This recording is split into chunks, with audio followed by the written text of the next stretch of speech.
Hi everyone, how are y'all doing? Yeah, okay, we're not off to a good start here at all.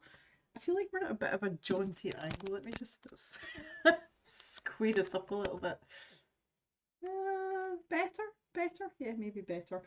Right, okay, so here is the situation. Internet connection is not good today. Unfortunately, as we've gathered, it's just one of those hillbilly things. So I need your input at all points. If it gets to a point where the frames are dropping a lot, please let me know because there's no point in having a low quality stream. But I'm sure you can let me know. I'm really not happy with this camera. I must have bumped it at some point. Better. Yeah, better. Okay. Yeah, karma. Karma is enough. Jan, I had no idea this morning when I put this t-shirt on. My t-shirt says, "I'm going to let karma fix it because if I fix it, I'm going to jail." How little I knew that would be the case today. Um, so anyway, as normal, please let me know about sound. I think we're okay for light.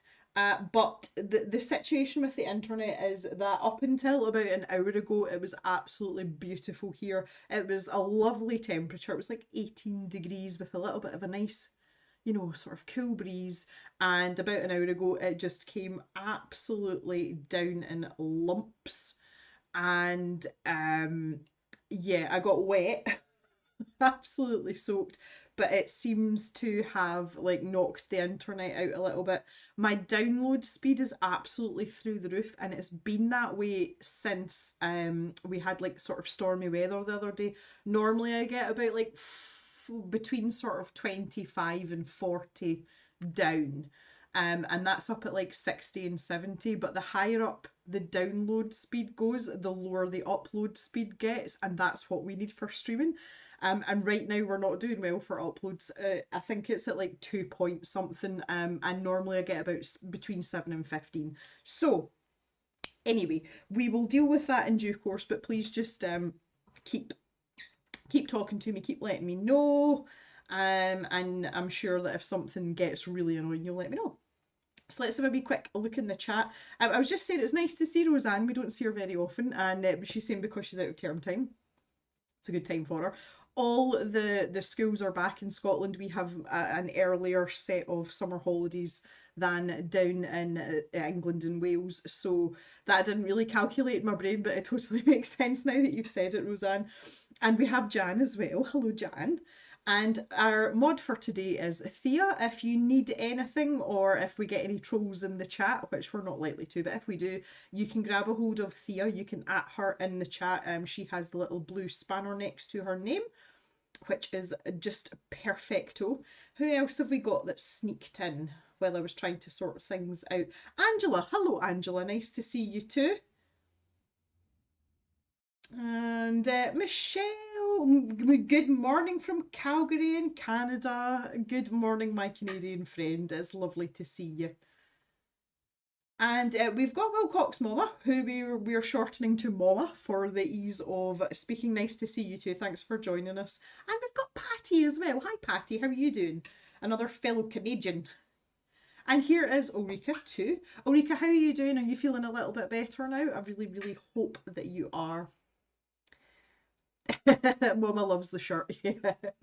That it was a spur of the moment purchase. I actually bought it because I really like the grey marrow pattern, but it's a darker grey than like the jogging pants that you get. And I was quite taken by that. That's why I bought it. But obviously the fact that there's like rainbow colours and for today a very fitting saying on it that made it all for me. Hello, Tartan Tilly. Nice to see you. Hell temperatures are here again. Oh, I feel so sorry for all of you. Like, oh, Patty's saying it's been 1 month since Evie joined the cave family. I can't believe that's been a month already. That's gone really quickly. Yeah, exactly, Jan. That's so quick. It's just gone by so quick. Oh, Ulrika, so tummy is better, but knee is very swollen. Yeah, you get like one thing after another. Well, you know what to do with a swollen knee. I don't need to tell you about that. You're well versed in that. Anyway, I'm really glad that all of you are here. Thanks very much. If you could take a little moment to pop a like on the stream, that would be absolutely lovely. So yeah, my day's been interesting. The reason that I got wet earlier is because on Monday, Mr. Jem brought the bulls out of the fields with the girls. So they've had their playtime, and we bring them back in together, but the bulls go into a field or a paddock. And there's some bulls that you can put in together and there's some that you can't, but because they are herd animals, they prefer to be with company. So we've got two paddocks out the cave window out here. We've got two paddocks side by side, and we have a newer bull that Mr. Jem only bought, well, just before the bulls went in, which was 10 weeks ago. And he didn't really know how he was going to interact with the other boys, so he put him in a paddock on his own, which was the furthest away paddock. And the other two bulls that he was bringing in have been in a pen in the shed together over the winter. So he was like, yeah, we'll stick them in together. They'll have a little bit of a back and forth and sort themselves out, and then everything will be fine. And on Monday night, I was standing in the kitchen, which is on the other side of the house. And I'm standing there nonchalantly making a cup of tea, as I do. And the next thing, this running great big bull walks past the window, like saunters past the front of the kitchen window. And I'm shouting to Mr. Jem, we need to go outside. So the two bulls that we put in together that had gotten on well together before decided that they had to sort out their hierarchy again, which is perfectly natural for herd animals. Unfortunately, the bigger of the two bulls put the other bull literally through the fence into our garden. So since then, we got it sorted out, and we moved him in with the unknown bull, and they seem to be fine. But since then, we have I've got what I call perimeter paranoia, and I'm constantly going out to look and see if they're trying to fight through the fences or whatever. So I'd gone outside earlier to make sure that they were okay, because there was a bit of like bellowing and stuff going on, and I'd nipped out just to make sure that everybody was where they should be and everyone was okay, no one was injured. And the heavens just opened and came down on me, and I was literally like in this t-shirt. And by the time that I got from the back of the garden back into the house, I was absolutely drenched. So yeah, fun and games until somebody goes through a fence. So yeah, it's been a week. It's been a week so far, and it's only Wednesday. Absolutely ridiculous. But anyway, we're here anyway. Nye's just popping in to say hello with the move in 3 days. Oh, that's exciting. Nye, I'm excited for you. I really, really am. I can just see that another ad's coming up shortly. I don't know if some of you have had ads already, but they seem to be really, really frequent, and I don't like it. I think for the next stream on Friday, I'm going to put the frequency down to low. Uh, has anybody that's in the chat found them particularly intrusive, like up till this point, or has it been, not too bad? I would really like your input on that. Nice, already left a like on a video. Thank you very much. Really appreciate that. Thea's confused by rice for the me. Ah, that's really funny. Thea's like, okay, I get it now. Ah. Rika hasn't had any ads yet. Well, I have been informed of two since we started, like less than 10 minutes ago, and that's what's making me uncomfortable. At least I only missed 18 minutes today. At least the first 7 or 8 minutes was just the wait screen. You haven't missed anything at all. My internet's not good today. Hillbilly internet. So yeah, you're actually on time. Congratulations. Right, okay, so enough chitter chatter and enough about bills and one thing and another. And this is what I would say is a genuine WIP Wednesday, because I have a work in progress with me. Just recently, you guys know that I've been exploring the cave, and we're going to do these sets of videos. The first video for the I haven't decided what I'm going to call it yet. The discovering the supplies in the cave or whatever. That's going to start next week, so into September, and there's going to be 2 videos a month. But while I was rooting through and sorting everything out, I came across what I have in front of me and realised that it's been sitting here languishing away in a corner, and I would like to move this on today. I'm a bit of a completionist. I don't like things left unfinished, so that's why I've got what I have got. So I'm going to switch it. Just before I switch you to top down view, I'm really curious. I have a mute function on my new microphone, and if I click the button on the microphone, I'm not sure if it still mutes the volume on the stream because it doesn't show up in the broadcast software. So if I could ask you just for a minute, I am going to hit the mute button on the microphone, but not on the streaming software. And I would love to know if you guys can hear me or not, because it's a mystery that I just need to solve for my own sanity. So here I go, pressing the mute button now. Going to do a funny dance, going to say some stuff, and hopefully you'll be able to tell me whether you can hear me or not. Would love to know about that. How did that go for you guys? Push that button. Janu, let's play mute. Doesn't work, can still hear you. Okay, right, that's good to know. I'm glad you sorted that out for me. That's another little mystery cleared up for me. I wonder why it's not working.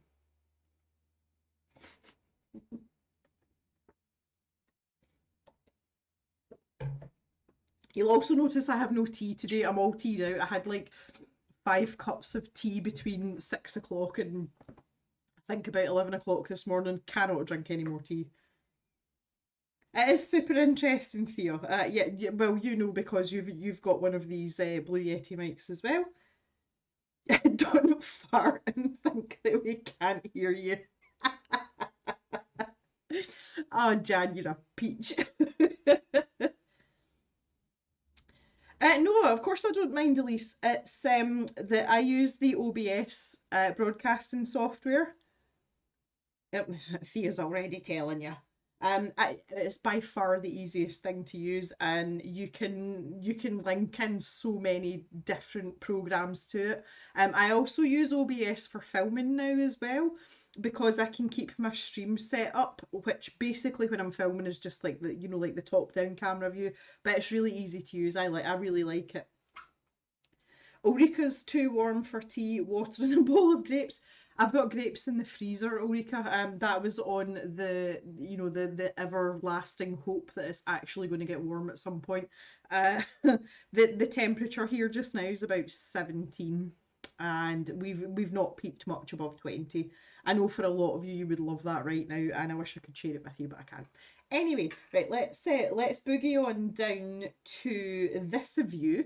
So you can see here I have my Claude Monet Make Your Own Art Masterpiece. Some of you might remember this from way back when, and we did a little bit of gouache painting with this, and most of you know I'm right into my gouache just now, but it's one of these things, this particular kind of artwork, it's very, very slow going. You have to kind of work, well, much as I like to do anyway, a section at a time. And it was just kind of left by the wayside because we had loads of other stuff going on, we had loads of videos going on, but I would really like to get this to completion, like in one way or another, so that's what I'm trying to do. And you can see I've got this section here. Now I don't want to replicate it exactly, but we want to keep this feel, and I think I've done pretty well because Monet's style is very specific, and I think I've managed to capture that and get rid of most of the line work while I've been doing it. So that's where I'm going to continue on today. I would like to finish this little bit here and maybe start down somewhere on this bottom section and just, see where it goes. So with that in mind, I would love to hear if you guys have got a work in progress with you, and if it is, I want to know what it is you're doing because I'm really nosy. So please, in the chat, let me know what you're up to, or whether you've got me on in the background or whatever. I'm always very curious as to who's got me on in the background. Hi, Yana, nice to see you. Ooh, it's the Monet colouring book. Elise remembers this one too. Ulrika, if you want some Scottish weather, just come up and see me. I'll sort it right out for you. You have to keep watering your garden. Ah, I'm really glad that you're able to make it too today, Yana. That's really, really nice to see you. Jan, I'm pretending to work. Yeah, we know. You don't actually ever do any work. Yana's working Botanical Wonderland by Rachel Reinhardt. Prompt for colouring in oldest book. Oh, okay. Nice. Like it. Patty's just here hanging out. We haven't seen Elise. Like, yet. Who's Elise? Like, I don't know what you're talking about. And I'm sitting here. This is the jar of clean water that I keep in my desk. So I'm popping some of that into my little jar that I've got here with my paint puck in it. And that's for cleaning brushes specifically. In addition to that, I've always got this by my side, and the reason I keep a lid on it is because I don't want dog hair getting in it. I mean, Pippi and Jock are so hairy just now. I've also got just an empty plastic cup, and I put a little bit of clean water in that, and that is for diluting down my paints. But I've also got this with me today just because of what I'm doing, and we're going to be changing colours quite a lot. This is where I discard my dirty cleaning water. So once this gets really, really cloudy or muddy, I'll tip it into there and, you know, move, like kind of like rotate the water around. So just wanted to point out, I've also got my trusty old IKEA plate here. That's just in case I want to mix colours. And I've got my full set of brushes that I use for gouache. That's just sat off to the side. Massive bundle of rags. And of course, the most important thing, this gigantic basket of ridiculous gouache paints. So, my problem with this is I've kind of lost the thread a wee bit. It's been such a long time since I've been in here. I've got no idea what gouache paints I used or what I'd mixed together or whatever. So I'm just gonna have to kind of like feel my way about. But that's it. I always think that that's half the fun with some of the work in progresses. Like when you come back to it, you kind of rediscover it a wee bit. Just me. Orika's doodling on some old watercolour backgrounds I found while tidying up your art. Yeah, that's great fun. I like that a lot. Mama's working in Rooms of Wonder, the outside forest library. Oh, yay! Love it. Thea's got small victories next to her. Yana trying again, did an all watercolour page in a Linda Ravenscroft book. I'm not familiar with that one, Yana. You really need to use watercolours more often. Always a good shout. I think you used the Winsor and Newton. Well, thanks, Thea. I'll, I'll try and dig some of them out. Right, okay, so let's make a wee start. With this, really what I want for this Monet type of feel is a small-ish round brush that doesn't have too much of a pointy point on it, because we need to get this sort of dabby or dobby, depending on where you're from, kind of aspect to it. I don't seem to have finished off the parts of the bridge. There seems to be some dark colours in there. So we're going to be using greens anyway, so let's get going with some greens. My favourite green of the moment is actually this Schminke Designer's Gouache, because I just love it. So I might try and wangle some of that in. But see, this particular line here, I'm looking at the line across the bridge here and along that top edge, and that looks quite similar. So let's start with this, and this is fir green, or if you're really Scottish, fir green. Depends where you live. So I'm going to squeeze out a wee bit of that. I would also like a black colour. This basket is outrageous. Like, I'm going to have to find a better way to deal with this. There's an Arteza black. It's pretty good, and it's quite opaque as well. If you look at, there's a tiny little white square there that tells you about the opacity of it. So I'll maybe grab a wee bit of that, and I'll get the Old Faithful, if I can find it, my Talons white, because it's my favourite white. Somewhere. Good grief, this is ridiculous. I've got two of these tubes. That's the one that's not being used much. I do have one that I've squished a lot more out of. But this really is an adventure today, guys. But it's kind of fun because we've been very regimented with our streams these last couple of Wednesdays. So It's nice to be a little bit more free. There we go. That's the one I was looking for. Right, so we'll have that, that, and that. I also want a yellow colour as well.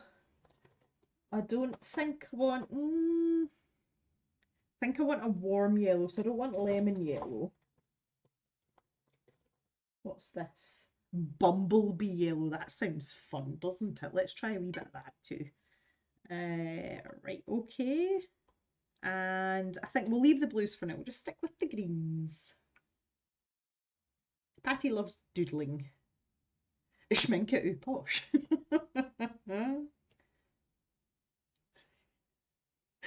You have to come shower with me. Patty. Oh, good grief. Right, okay, so oh my goodness. Let's crack out some white. I love this Talons white, I really do. That was a discovery I was so glad that I made. Just in the whole you know, subscription box escapade, because that was how I found out about it. Right, I'm going to grab this Pro Art Polar. So this is a white nylon brush. It's a size 4. It does have a rounded end on it, and it really is a round brush. It's not, you know, pointy point. So we'll start with that. And for mixing, I think I'm going to use one of the Hemi brushes. These brushes are actually okay. They came in the actual like boxes with the sets of the jelly gouache paints. The bristles are quite dense though, and I find it's good for smooshing stuff about. So I'll use that to mix in a wee bit of what's going on. I need to squish out some of this black as well. Does the Talons white mix with all the others well? Yeah, it does. And that's why I really like it, Jan, because it behaves really well. And I've tried it with the Arteza paint, I've tried it with the Talons paint, the Artful, you know, blah blah blah, and it just kind of like goes, yeah, okay, and does its thing. So it's all good. Right, so I'm going to start and grab a little bit of this black. Hopefully I've got this in shot. There we go. And for the black, like it's just such a small amount. You really don't need a lot of it. And I'll scoop up the edge of this schminke and just start mixing that together. The thing I really like about working in gouache, I'm actually going to use this brush because we need like a really, really thin line here. The thing I really like about this is that, and it obviously suits me because when I like to do these things, I kind of fly by the seat of my pants.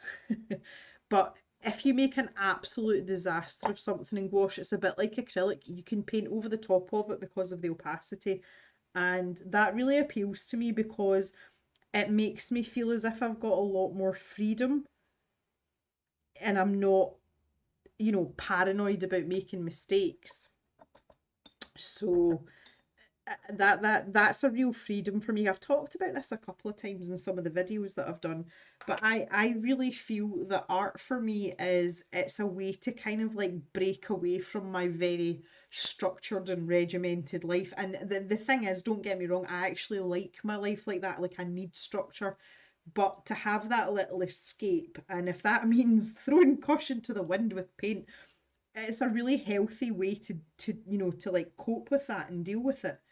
And the whole mental health thing, we've talked about this before, like I find it a really healthy habit to have. So I just really enjoy stuff like this. This is a lovely warm yellow. Look at this. This is the Arteza Bumblebee. And it's just beautiful. It's beautiful. So let's grab a wee bit of that. We're kind of into like a nondescript beige colour here. It's not really anything. But what I'll do is I'm going to move this round so that my arm's not reaching across the shot all the time. Let me pop that there. That's a better idea. I'll lift this sort of grubby olive colour that I've just popped in here. Mix it with this yellow. And see, I'm just going to stick with this brush just now. We'll pop that in there. It is very watery though. Let's beef it up a little bit.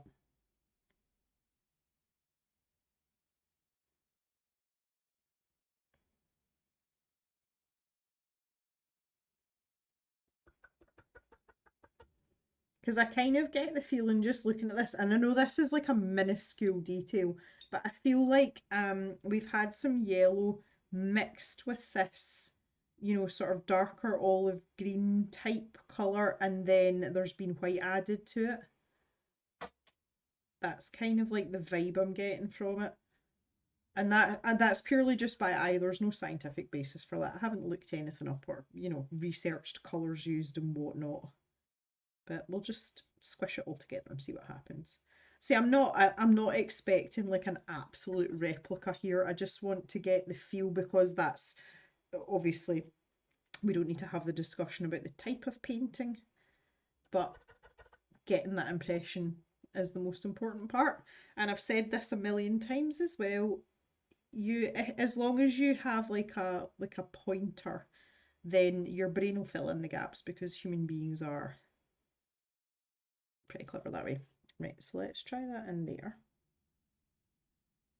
It's gone dark at that edge as well, but so this is just a really nice freedom. Even if you think about my colouring videos a lot of the time, you know, I tend to go through steps and colours of pencils. So to be able just to like fart about basically, like it's really free and it's really liberating. I like it a lot. And right, make this darker in here. That was a wee bit too dark.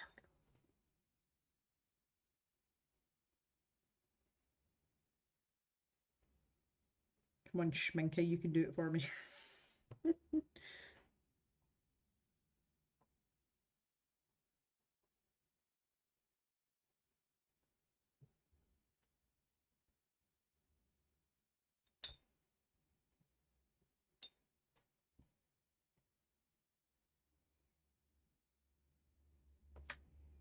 Let's catch up on the chat a little bit.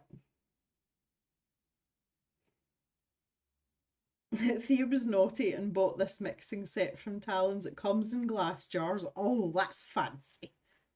Paint's really nice as far as I can tell. Yana's been watching several YouTube videos about gouache. You have a set of the Hebe, and they may have mummified by now.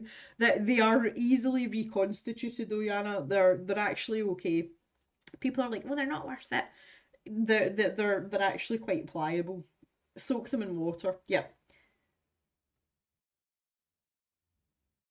I suppose now that I have dived into the watercolor pool, gouache is next.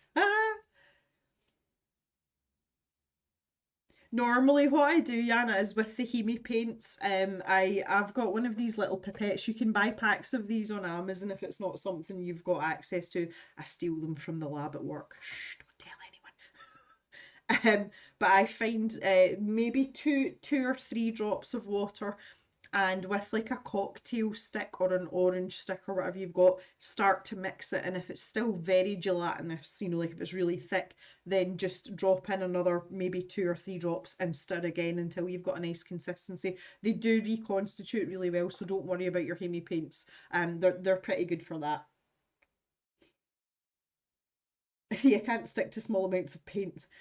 Hello, Perfection Cider. This is the first time I've been able to catch you live because of time zones. Normally, use your videos as colour and chats, even if they're not.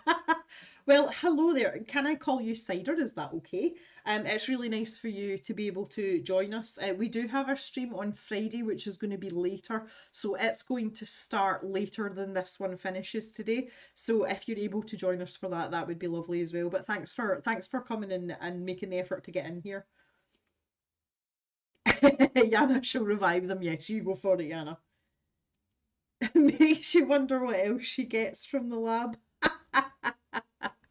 Well, quite the opposite actually, Jan, because the last time I had a bacterial infectious disease, which was when I had all the problems with my hand, I was not allowed in the lab. It was the opposite. They were worried I was going to infect things in the lab. So there you go. It kind of says it all, really, doesn't it? Right. Okay. Anyway, let's get on with some of this green. the weather outside, I can't see what's happening because I've shut the blind, but it sounds absolutely horrendous now. And I can't get over it because the weather's been so good today. As it literally just decided to throw the toys out of the pram like an hour and a bit ago. One is not amused. We do actually have, shock of shocks, a really good run of weather coming up. I mean, I say a really good run, I mean dry. I mean not raining. Um, but we get like a 10-day forecast, and it's basically dry for the full 10 days, and we just don't see that at all. So it's probably not going to not rain for the next 10 days, but what we do know is that if it does rain, it'll be minimal. And that's great for Mr. Jem because his wheat is nearly ready to harvest, hence the reason why we're having the stream on Friday. He's hoping to be out with the combine and doing all that good farmery stuff on Friday night. So I've told him, I didn't ask him, I told him that if that was going to be going ahead, then I would be unavailable because normally when the guys are here, if they work later on, and sometimes they work like really far into the night, you know, like maybe 2, 3 in the morning, we normally feed everyone, and obviously that job falls on me, even though I don't really work here. But so I said to Mr. Jem that's the night that he's going to have to organise takeaways because they normally do that 1 or 2 nights, but there's only so many kebabs and like fish and chips they can eat. They get fed up with it. So I've told him specifically that night to organise that so that I don't have to like rush about before or after or even during the stream. So everyone will have my full attention on Friday night. It's going to be a really chilled out stream. I'm going to get a couple of beers. Don't drink that often anymore. So actually going to use it as an opportunity to really chill out and just relax and have a good time. And I hope that some of you will be able to join me for that as well. And we can just have some silly chit chat like we usually do. That would be absolutely lovely. So let's pop that in there as well. See, I'm not that bothered about things being completely accurate here. I'm just kind of like having a good time daubing some paint in.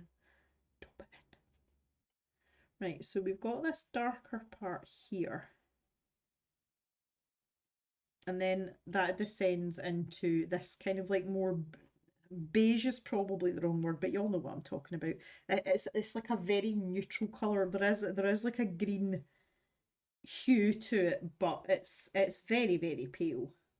And say just on the surface, like just eyeballing it, I would say it's probably a mix of green, white, yellow, and maybe just a little bit of black in it. Yeah, I've got myself like a pine green there. I think I've taken that too far. Got a bit overexcited there. But that's fine, that's okay.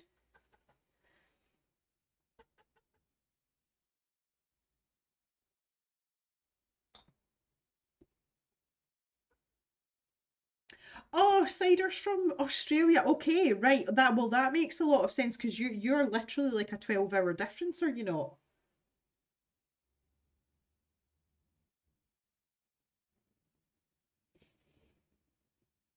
Yeah, Lisa, I do work from home. No, I don't do lab work at home. My God, thankfully not. No, I make periodic trips. Although I work from home, I have to make trips to like what I call the proper offices to match my proper job, but also the labs that are close by. There's a lab in Glasgow, and there's also one in Wolverhampton. So I have to make trips every now and then. It's just because it's easy meeting points because most of our company work remotely most of the time, unless they have like a full-time lab job. So quite often meet up there, and I usually go in and, and pilfer things. The thing is, the lab staff are okay with me because my degree is a scientific degree, which I did in the lab, and they're like, "Yeah, come in, it's okay." And I'm like, "Oh, yeah, I'll have some of that." I really, really hope that anybody I work with isn't watching this right now because that could get me in a lot of trouble.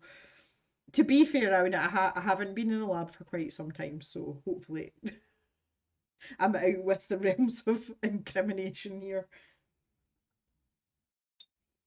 Jan, they say that, but it was the light fingers, not infected ones. Just for the record, I never ever took anything from the labs at uni, ever, ever, ever. I was just desperate to get back in because if I didn't, I was very close. I was telling somebody else this not that long ago. I nearly failed my degree year because of my surgery on my hand.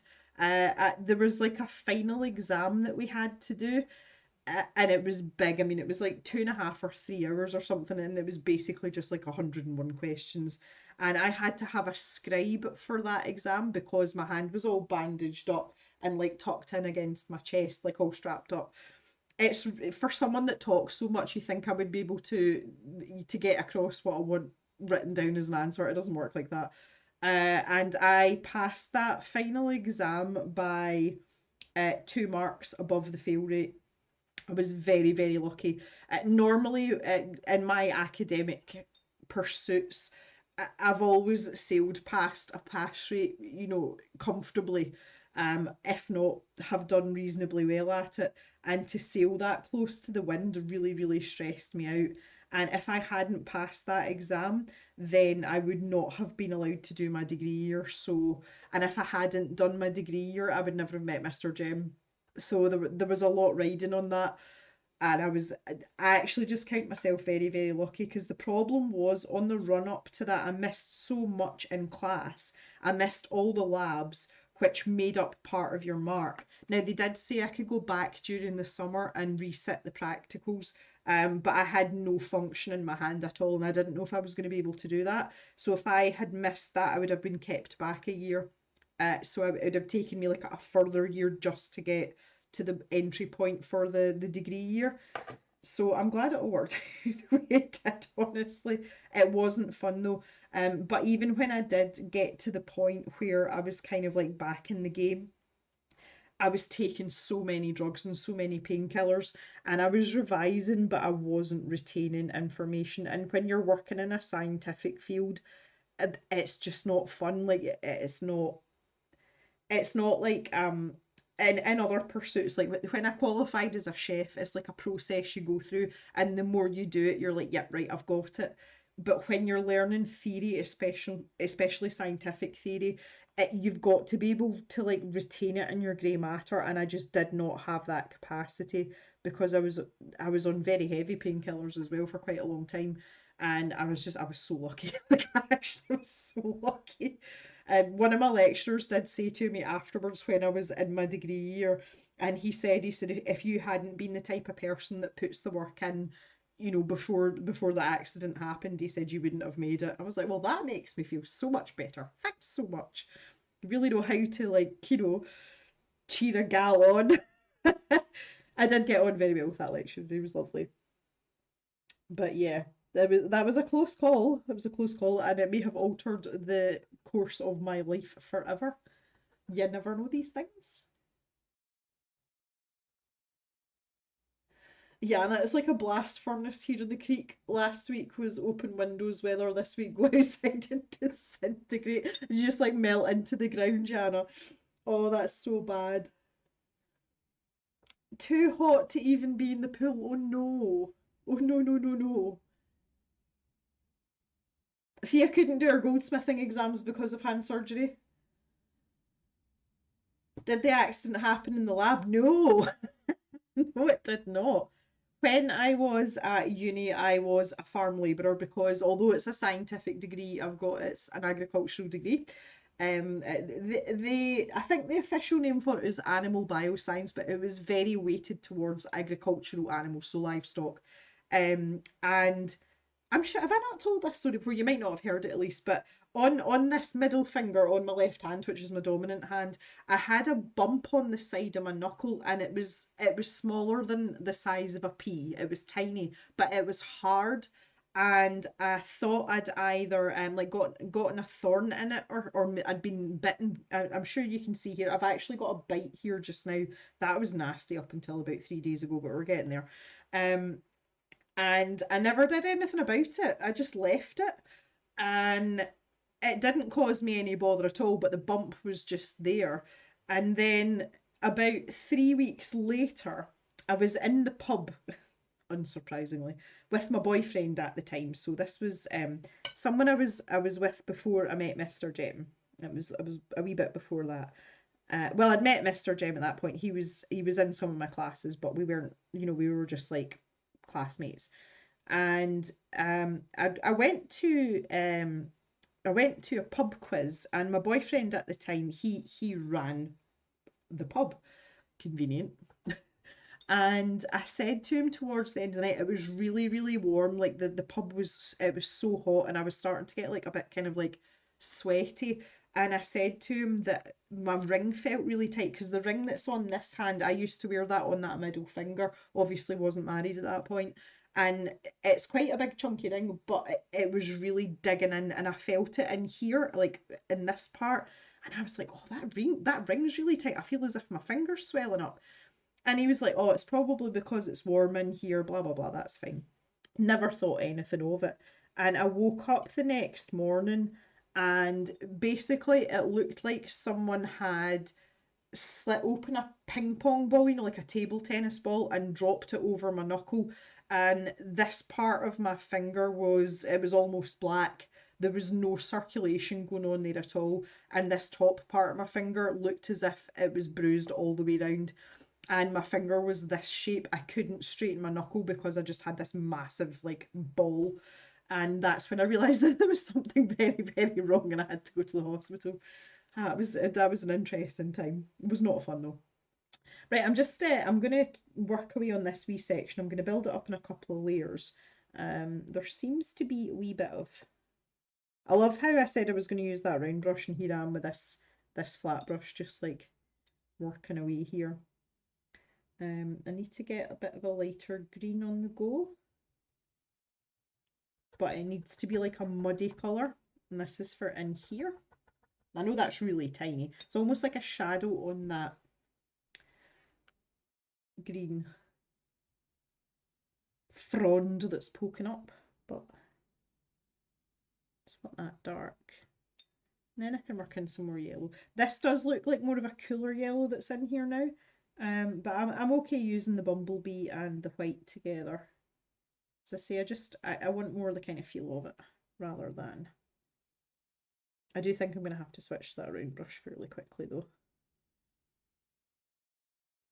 Yeah, the hand incident was an experience, and I've never been the same since. And it just escalated. That's the worst of it. It's just a terrible experience from start to finish.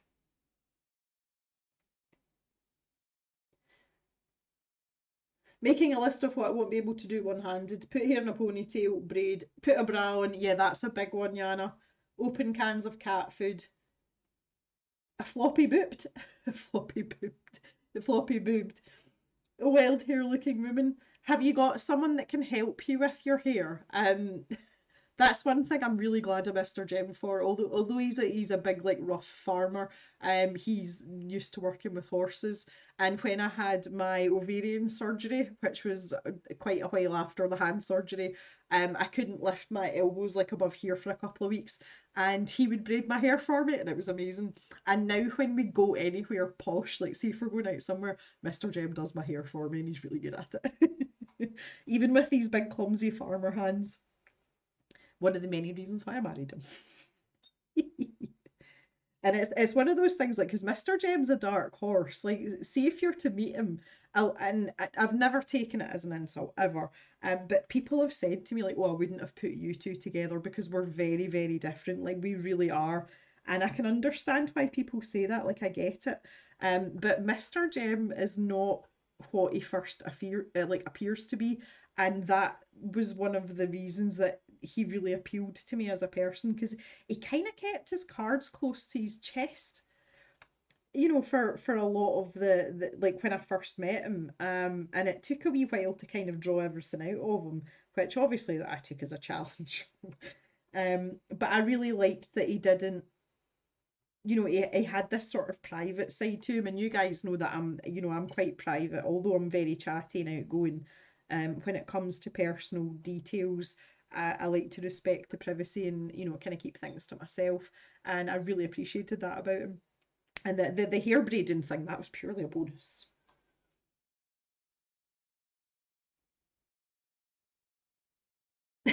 Ulrika didn't let her partner braid your hair.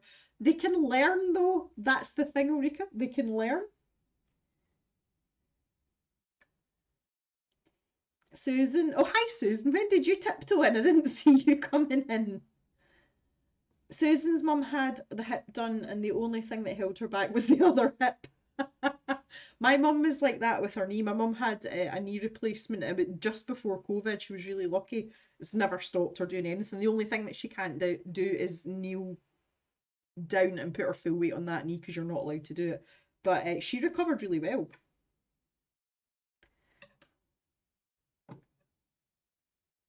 This is how my mother found out she had plaque psoriasis arthritis. Came to clean her house and her thumb was 3 times the normal size. Yeah. Well, see, it was just a bump. It looked really innocuous, Elise, and I was like, it's not sore, it's not stiff, it's not itchy, like, it's none of those things. So I've obviously just like had a jaggy thing in it or something, and I genuinely didn't think anything of it. I mean, at that point, I was, what, 20, it was a long time ago, 26 maybe? 25 or 26. I was like, it's fine, I don't care. And then the next morning I was like, oh, there's something really, really wrong. The worst of it was though, when I went to the hospital, my boyfriend at the time didn't drive. One of the reasons, many reasons why we didn't stay together. But I'd driven to the hospital, I'd driven myself to the hospital, but he had obviously come with me. And when I got into the triage room, in the UK, it's usually a triage nurse that sees you first. So I'm sat up on the table and, showed her my finger and all the rest of it. And she said to me, she said, unbutton your shirt. And I was sort of taken aback. I was like, pardon? And my boyfriend's looking at me going, what?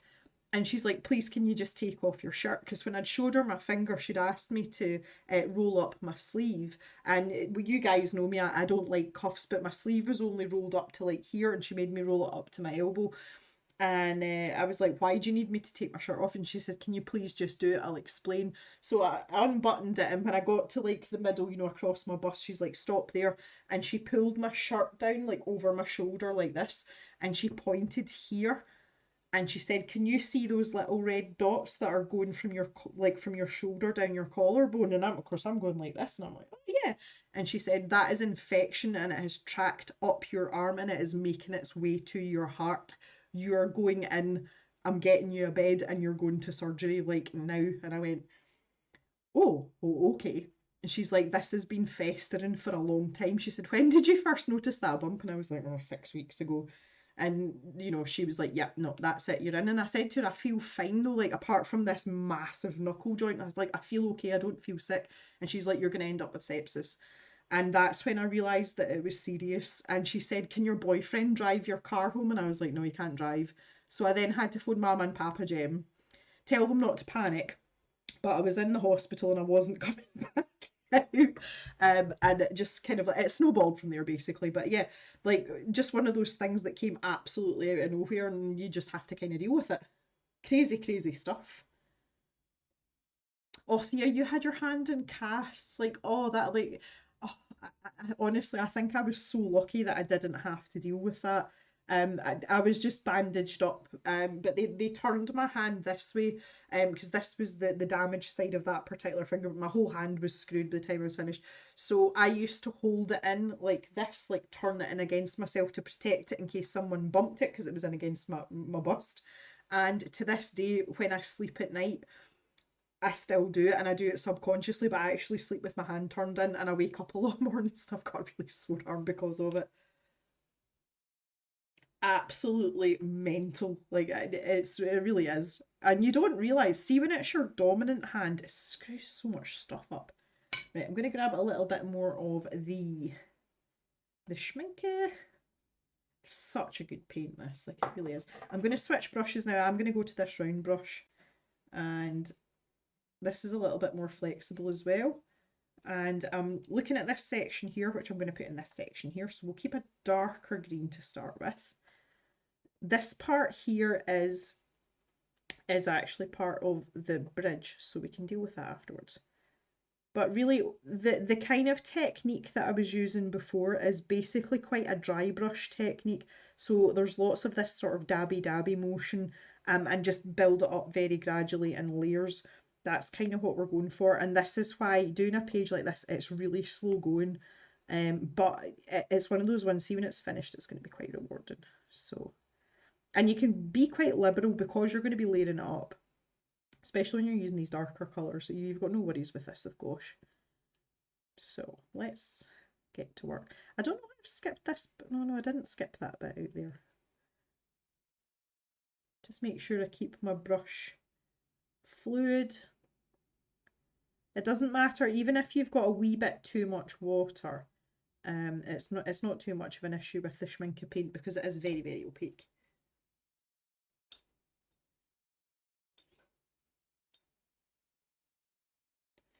At least you'll have a lot of time to colour. Planning to do this off all of December, first part of January. That's a good shout, Yana, it really is, and I hope everything goes well for you.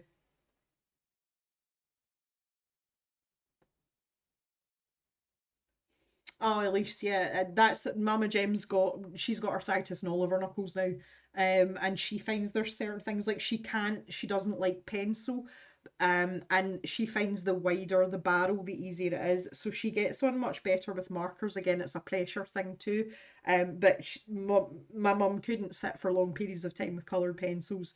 Like she just can't do it anymore. But all of her knuckle joints are knackered now, like proper knackered. She's getting on a bit though, in the best possible way. But she's getting on a bit now. Having lived on the west coast all of her life as well, and there was actually a study done on this because the west coast of Scotland is like it's damp all the time.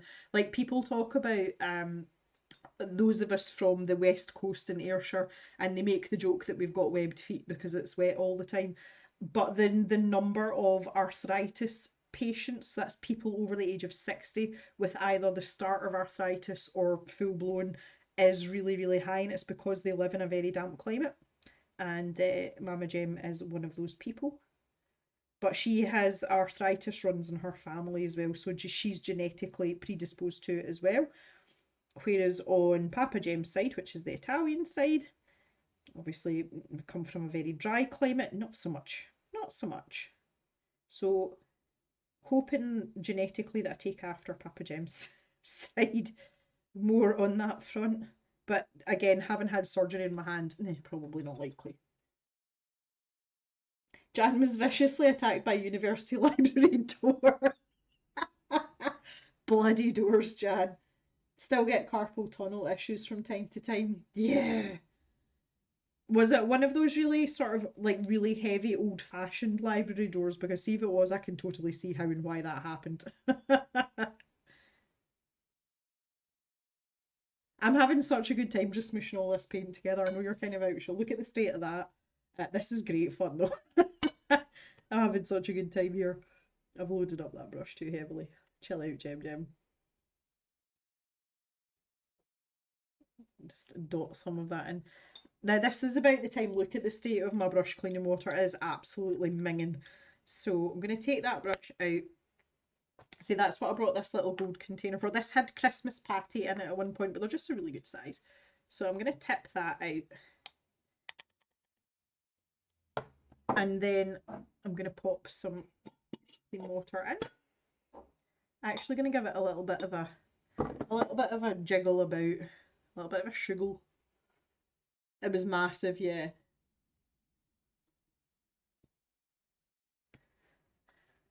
My secondary school was a really old building, and it was big heavy oak doors.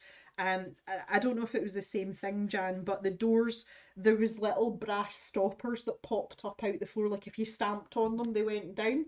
So when you pushed a door open you could push it over the stopper and the stopper would pop up and hold the door open. But these doors were like maybe 3 people widths, like they were really, really wide and high doors. And see if one of those slammed in your face, like see if the wind caught it or something, that was bad chat. So I'm imagining that in my head and it doesn't sound cool at all. It really doesn't sound cool at all. A bit of yellow up in this corner.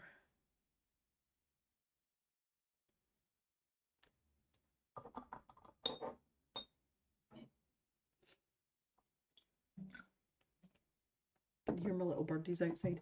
I need to get a move on with my fluids today as well. This drinks bottle, I think was it Ulrika that said she had one of these. It's got times down the side of it, and I'm actually at 1 p.m, so I'm very behind. Lancaster University. Oh, Mr. Gemno's there. No wonder I failed my finals. Now to do with booze and debauchery.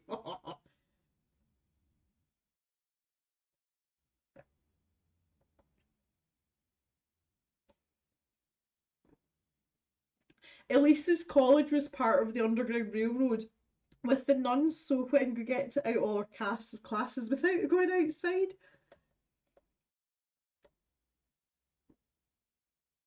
Hydrate everyone. Yeah, well, it's essential for me. I'm really prone to sore heads, so I have to do this. Plus, as well, it's really helping with the weight loss. I did notice the other day in the mirror my jawline's starting to reappear. Like it's not quite there yet, but there's a definite hint of a jaw there, so I'm quite pleased about that. Yeah, long way to go, long way to go. But yeah, the saying, like I've heard it a lot, and the saying is true that quite oftentimes when you're hungry, you're not actually hungry, you're thirsty. And by keeping those water levels up and by drinking, I mean that's a 2 litre bottle. And by keeping that up during the day, especially with the amount of tea I drink as well, a lot of the time I'm not hungry. So it's working quite well, but it definitely helps with the headache situation. Right, I'm just going to take some straight Schminke green here. This is the fir green. How are we doing in terms of the stream quality, guys? Is it bearable? No one's piped up, so I'm assuming it's okay, but I'm not overly confident about it for obvious reasons. This Schminke paint, like, you only need a tiny little bit of it. It's absolutely mental. It goes forever. This is a huge contrast for any of you that watched the video on the Talon's Art Creations gouache. That was like the budget gouache. I would actually quite like to compare the two side by side because it's like night and day. And you can see where your money's going with these kind of paints. See, this is almost like bluish in here. How dare you? That's sneaky. See, again, I'm really just going for a feeling rather than trying to get the colours absolute. So I just kind of want to fill in this background a wee bit now. You can see what I mean though. I mean, I know I've been yapping away like I usually do, but it really is super slow going with this type of thing because you're doing it in tiny increments. But it's not like I have a deadline to finish this or anything, so we'll not worry too much. I think that needs a wee bit of yellow in it as well. It's just a bit too minty green.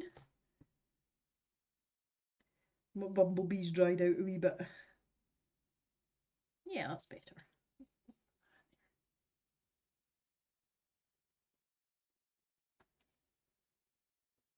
This pattern that's going on here is very up and down. They have left the line art in to denote that, but I've been kind of ignoring it. But let's start to try and get that in as well. Because although obviously we're focusing on colour here, but you have to pay attention to the brush strokes as well. So far so good. Knock on wood. It's really good, so shh, okay. Early one a little jumpy, but fine for the last half hour. Thank you, Ulrika.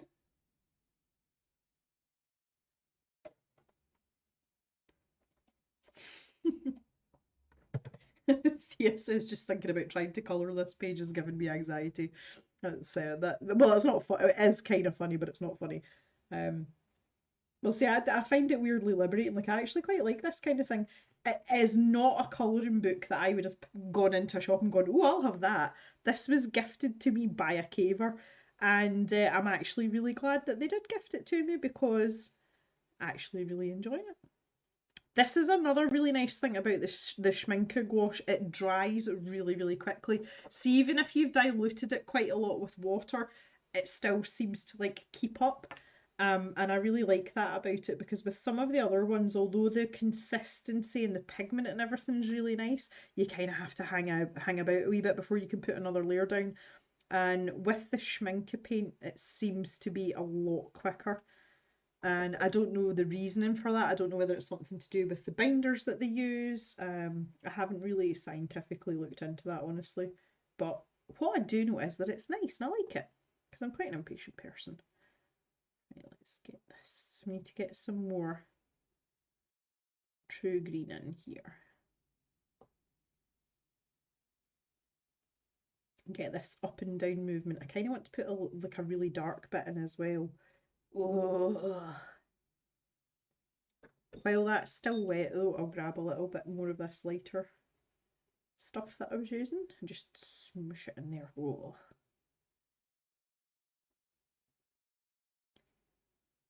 I can't even begin to imagine doing this in oils. I think I'd probably lose my mind having to eat that. At least a very old furnace started at the mother house and ended at the dorms. The nuns would have the heat at 75 and it would be about 90 by the time it got. So I've got to convert that. Like 90's warm, I know that, but seeing as everywhere else in the world we use Celsius and not Fahrenheit.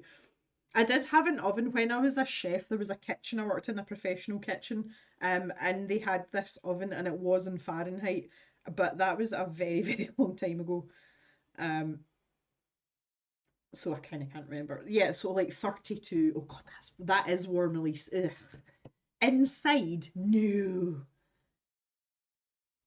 The Schminker stuff is expensive for a reason. The thing is, it's not outrageously expensive. It is expensive, but it's not, like I have to save up for this. If you're buying a tube at a time, um, you can kind of build it up. And that's, as I said when I did the gouache video about my favourite gouache supplies, I've only bought a couple of tubes, but it's colours that I will absolutely use. And it's a really nice way to build a collection up. I know a lot of people do it with coloured pencils as well. If you're going to go for artist grade coloured pencils, can't necessarily afford to buy a set of 120 because they're damn expensive. But if you've got colours, that you use regularly, like if you're a pink person or if you're like me, you're a greeny bluey person, then you can confidently pick up a couple of pencils and just see how you go with them. Always recommend that to people when they're looking to take that step up. To move to an artist grade pencil that you can get open stock from a mid-range or a budget pencil, so maybe you've been into the Arteses or whatever, decided to stick with the old colour pencil. That's the best way to do it, is just do it gradually, and as your mid-grade pencils start to run out, replace them with an artist grade version once you've decided you like them, and then that way you're not wasting any money. There's nothing worse than spending an absolute fortune on a set of professional art supplies and then you find out that you actually don't like them. And that has happened. That has happened. Okay, I think I'm quite happy with that wee section. It doesn't really look much like what's going on, but I feel as if I've got that downward part going on. So I'm going to leave that to dry, and then I'm going to put in this second railing post. It's a post, it's not a railing. So I'll do a wee bit of colour matching there, but I need that to be absolutely dry before I get to that. So yeah, okay, fairly happy with that. We've got some blues going on in this section here, so I'll leave that just now as well. But we've got this little section here, which is very similar to what was going on in here. So I think I'll continue on down, and it's the line work in these is questionable at times. I think it may even be AI generated, although I think this book was before AI was really popular. But they've done a fairly good job here on marking out the main areas. So that's kind of what I'm going to go for here. I've got this really dark patch, you can see where I'm working here. I don't know if you can hear the wee tiny tweets that are going on outside the window. We're having a wee bit of an avian conflab again. That's far too green as well. Like, I'm really unhappy with it. I don't know what I was thinking there. I think I was waiting for that to dry to maybe put some white over it. But we'll need to fix that because that's completely the wrong colour of green there. What was I thinking? But let's just have a wee bit down here too. And then it's a really dark bit in there too, isn't there? Ooh. For those of you that are plugging away in colouring books, what pencils are you using? Just because I'm nosy. You would wear shorts through the winter in Michigan? That's hilarious.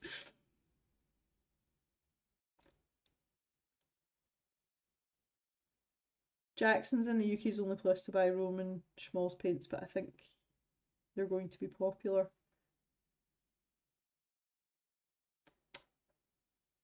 Well, Cox Mum was using Prismas and Artex pencils. I see the Artex pencils are.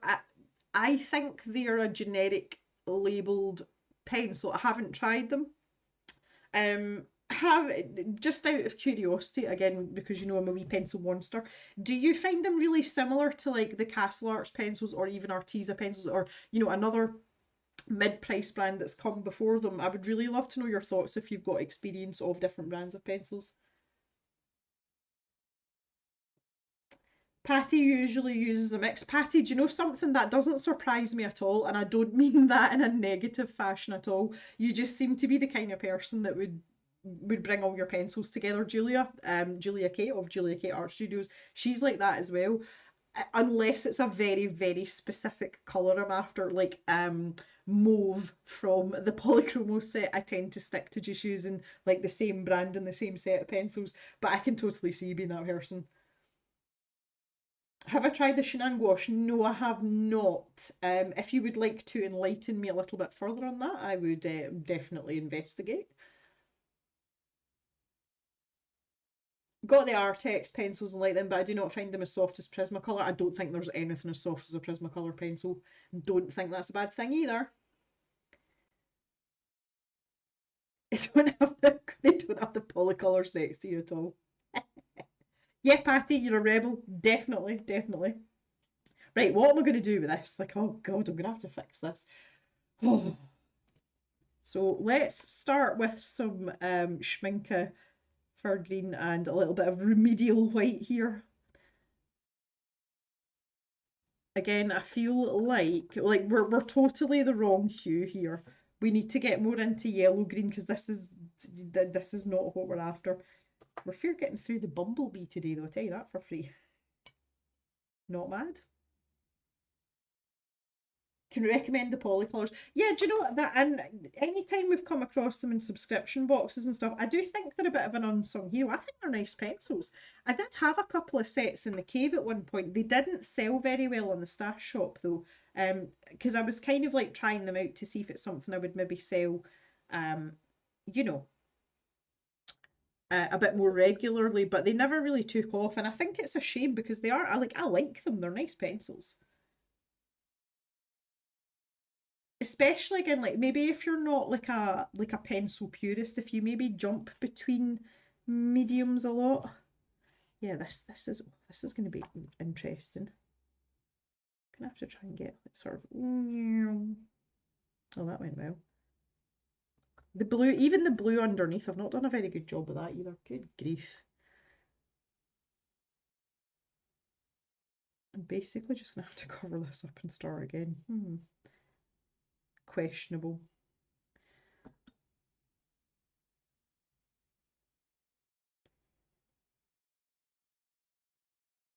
To concentrate, guys. Can't breathe when I'm doing this.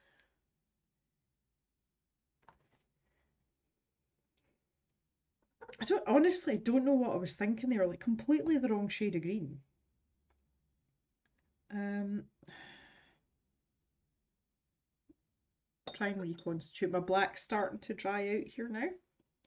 But I'm just going to lift a little bit of that and see if I can rescue this a wee bit.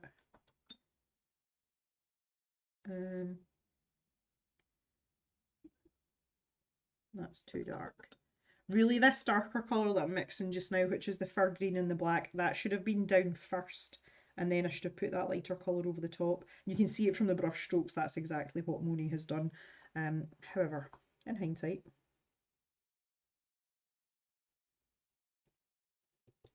it's fine, we can fix it. I say stuff like this doesn't stress me out at all. We've got so much freedom here. While that's still wet, I'll just put a wet brush stroke over the top of that. It's still very greeny bluey, but I think it's better than it was. We'll maybe let that dry now and see if we can go over the top of it a wee bit.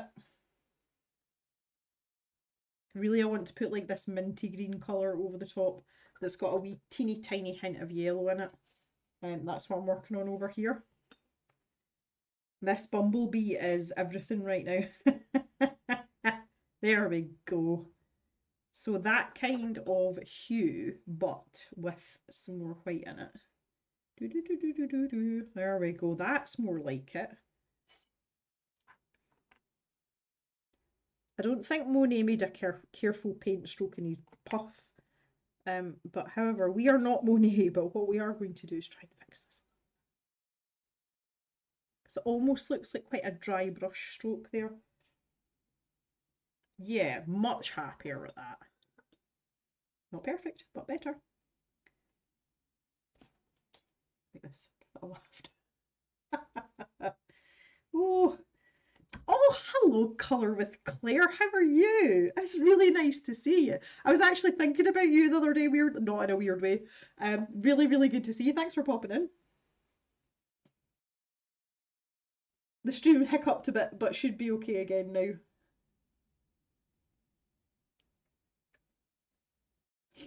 Oh, someone's talking about subscription boxes. Like, hang on a minute here.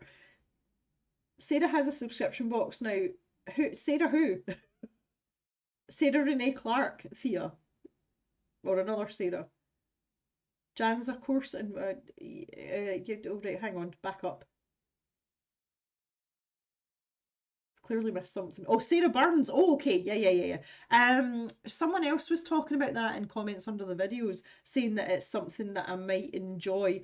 Honestly, I'm subscription boxed out. Like, I just don't want to do it anymore. And I'm not going to pretend that I do because it's not going to give good content for the channel.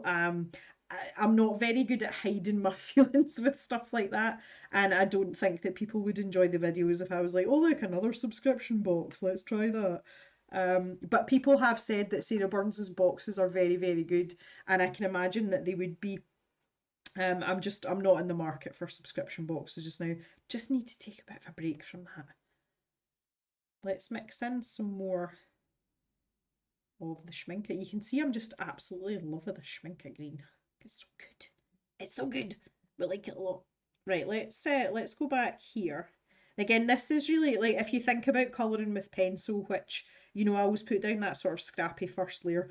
Basically, that's what I'm doing here, just with paint and just purely using the opacity of the paints to my utmost advantage, because when I do this dabby dabby motion or dobby dobby, some of this darker paint will shine through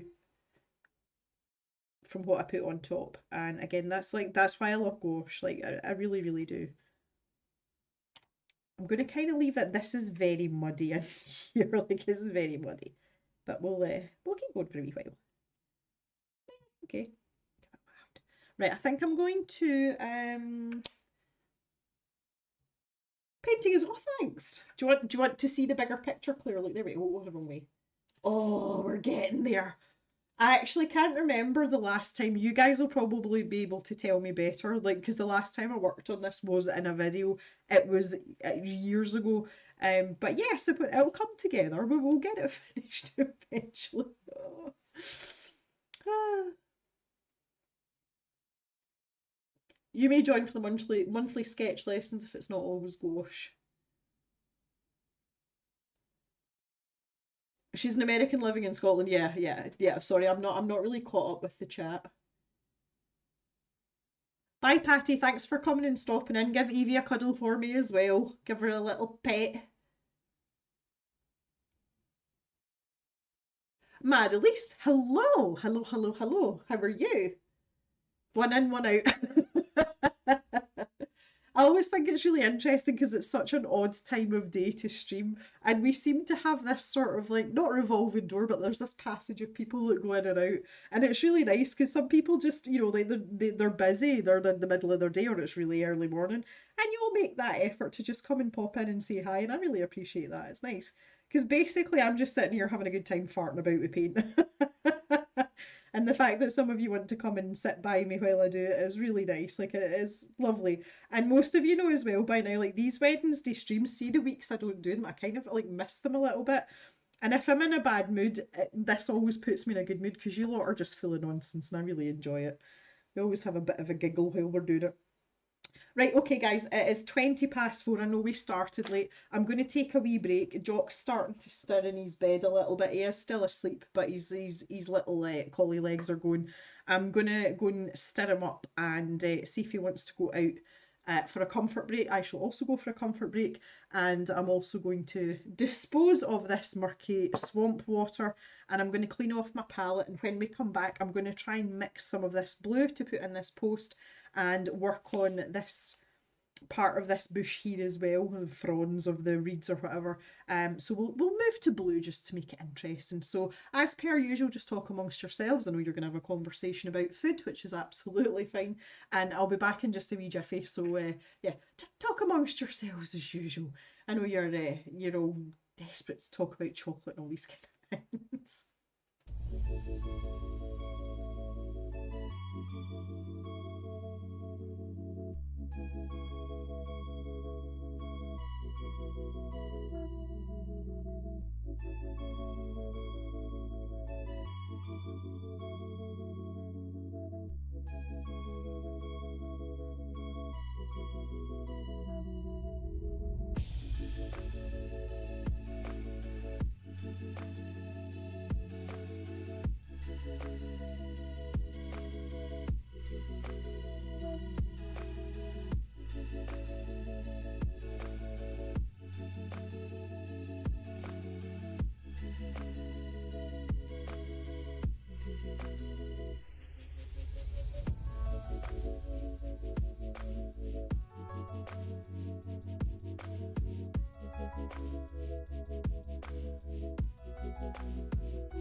Okay, so what have I missed? Obviously the food chat. Oh. Wow, you guys have been really chatty while I've been away. Hmm. Oh, food combo time, yeah, we can't blame you. Thea's too hot to think about food, well, I can understand that. Jan says, talking of food, my boss and I have had our nightly chat about what we're having for tea. Common theme, common theme. What are you guys having, Jan? Jem is my very first art channel in 2018. She'll always be my favourite. Oh, thanks. That's really nice. 2018, that's when we started. It was like, I think it was like late. Yeah, well, it was, no, it was about the middle of March, wasn't it, when we started? And Jan's having a ham salad. He's going to the local Italian for a lasagna. Yes, I love it, lasagna. Oh, lasagna. Too carb heavy, but he runs and goes to the gym, so he's allowed. I don't have that excuse. I'm just a fat Italian. I do have like I've got my Nona's lasagna recipe, and I do make like a kind of healthier version of it, and Mr. Jem's really into that as well. So that's something I'll be doing this weekend, because it's something I can feed the Harvest Boys as well. You know, I can make like a massive lasagna and just portion it up and then dole it out when they come past. You could substitute the lasagna plates with zucchini. Ah, zucchini. Zucchini. Okay, not a British word, but yes, we'll let you off. Anyway, right, let's get back to what we're doing. Let's get into some blues. That's something, Claire. Color with Claire, if you're still here. Do you have any of your Nona's recipes or anything? Because for those of you that don't know, that's something that Claire and I have in common. We both have Italian heritage. Um, and I was very lucky in that I got to spend a lot of time with Nona, and she taught me to cook a lot of things. And then when she got much older, I ended up cooking her the things that she liked, which was actually kind of nice, but she was very specific. And there's no like written down recipes. Everything's done by eye and by feel. Maybe that's why I am the way I am with art supplies. Who knows? But it's interesting for sure. Right, let's pick out some blues. So I'm gonna have a wee dig about here. I'm not actually sure. I was thinking of like that. This is obviously like a light ultramarine color. This is like probably the most disorganized I've ever been in my life. There's an Arteza sky blue. Let's have a wee dig about here. See what we've got. I'm sure I've got a Winsor and Newton like lighter blue color. There's ice blue. We seem to be all into the Arteza today. Sure, let's go out on a limb. I'm going to grab the Winsor and Newton neutral grey as well. That's quite a nice colour to mix in. Let's just go with the Arteza. See, I'm quite happy with it as gouache in general. I'm not shy. I'm going to start with a little bit of this sky blue. We'll see what this is like.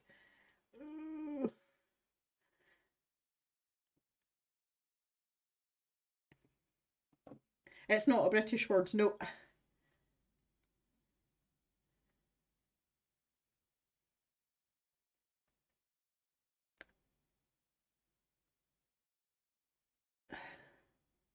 It's pronounced somewhat Frenchy.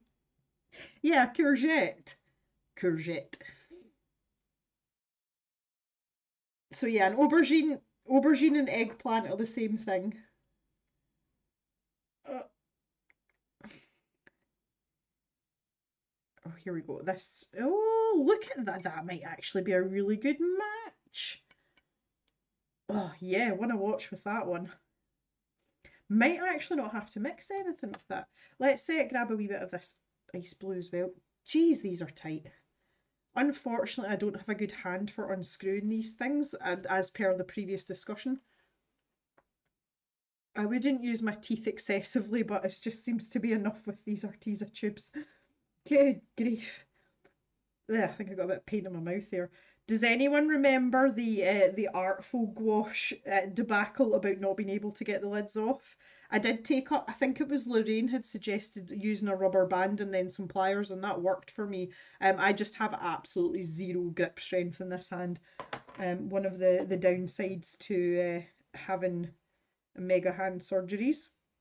It doesn't really stop me generally, but for stuff like this, it's really inconvenient. Right, let's have a wee bash. I think I'm just going to start with this blue. It looks a wee bit watery. I probably haven't used this for about a year ago, so, you know, these things happen. So I'm going to start with this flat brush again. This is just the wee Hemi brush. I'm going to keep this grey close by, though, because I think it might come in handy. So we'll start with this and we'll give it a wee smoosh about. The consistency is quite nice. It just needs mixed. That is another ad popping up. Guys, are these ads not bugging you? Because they're bugging me. Right, so let's put this in as a base layer here. Try and get this fairly straight. Oh, Jock's settling himself down again. He went outside and lifted his leg and then just stood in the rain and looked at me. I mean, I shouted him back and he just stood and looked at me. I was like, oh dear. He's not particularly bothered by it. If it's absolutely belting it down, he just won't go out now, and that's really not a collie thing. It's obviously an old dog thing. But once he's out in it, he just stands there. While this is still wet, I'm going to grab a bit of this ice blue and just try and sort of smoosh that in a little bit. That's probably going to dry a lot lighter, but we'll see. We'll see how we go. So it's dramatically thrown himself down, which is also a collie thing, that they don't lie down, they like chuck themselves down and they usually accompany it with a sigh. Yeah, that's a bit better. Blend it in a little bit.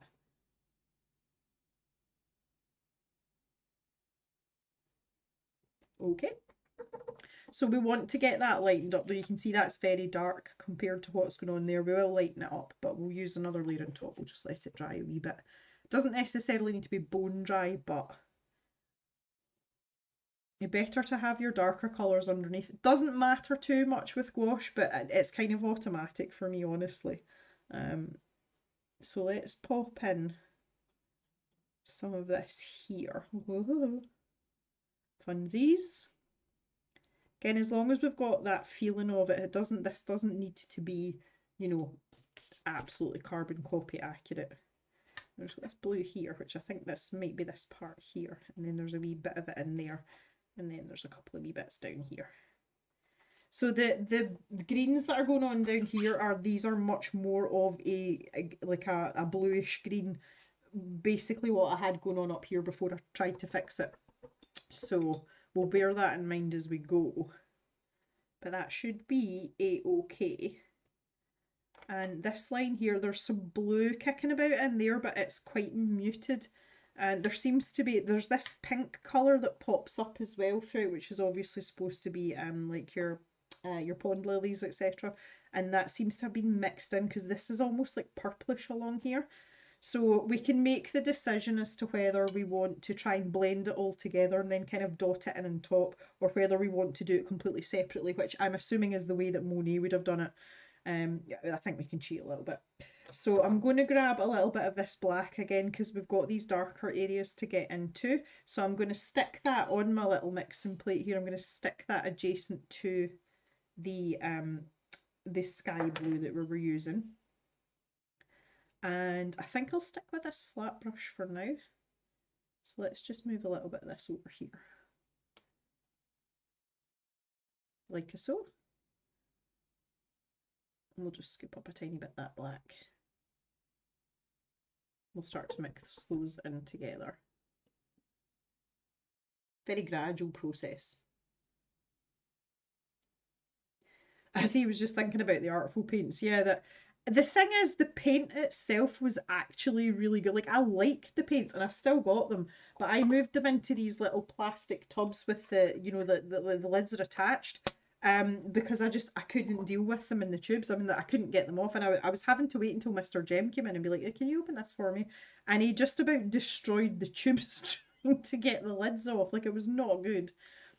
So moving them into little flippy top ones has worked wonders for me.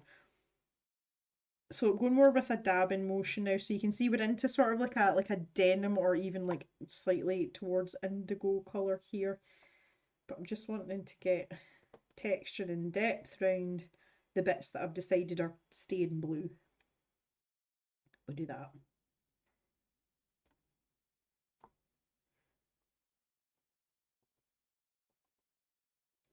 And then we'll just progressively mix in a little bit more black. I'm also going to add some green to it as well. So we're into more of a greyish colour now, really. I think I just want to stick some green in there just now, just a hint.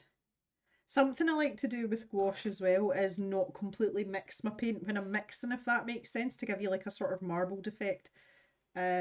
Just because it gives a bit more of an interesting texture and colour variation when we're working away. So let's start that in there. So you can see I've got the brush right on its end, but I am dabbing. There's even more blue up in there.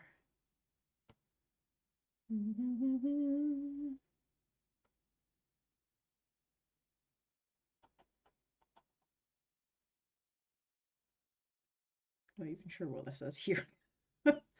Just make it up as I go along, which is fine. These parts are kind of like starting to head down the way, even though the line art says differently. We're going to make it that way.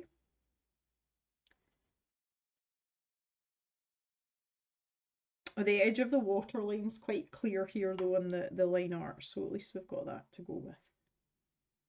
There's a kind of darker part up in there. I'm just going to join that up with that. I think one of the main things if you're doing this is to keep the white of the paper minimal. You might always have a wee bit peeking through, but it's not the end of the world. Really get that sense of richness and kind of try to copycat that feeling of we're not actually using wash.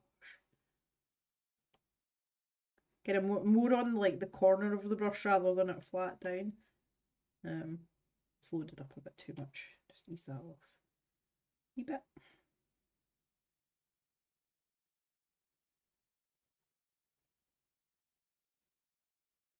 There's a kind of warmer colour in here as well. I don't know what that is.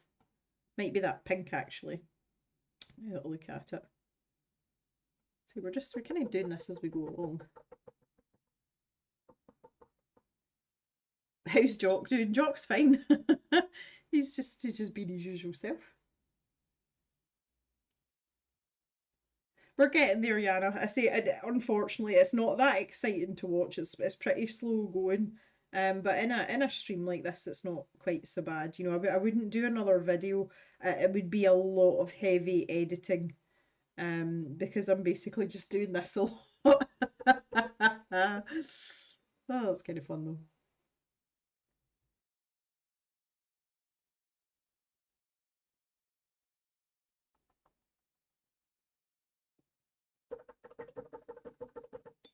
Righty ho, I'm hoping that, yeah, my blue's quite dry now, and the same up here as well, so I'm going to grab some of this ice blue now. This is such a pretty colour. And most of the brush strokes are like heavily weighted on this side, and then it's kind of like down in there. That's better. It is paler than that, but I would rather keep a wee bit of texture there and not go ham with it. Let's pop a wee bit of this in here as well.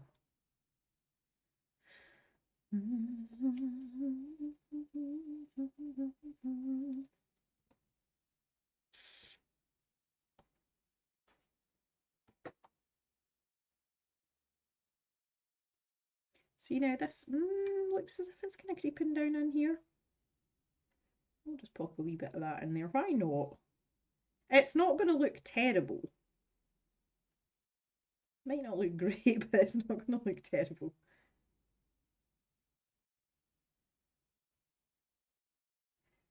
And I've got this bit up here, which I'm just going to make this blue colour. So we can dampen it down with the greens or whatever if that's what we need. Ooh. Fun, fun, fun. Okay, better.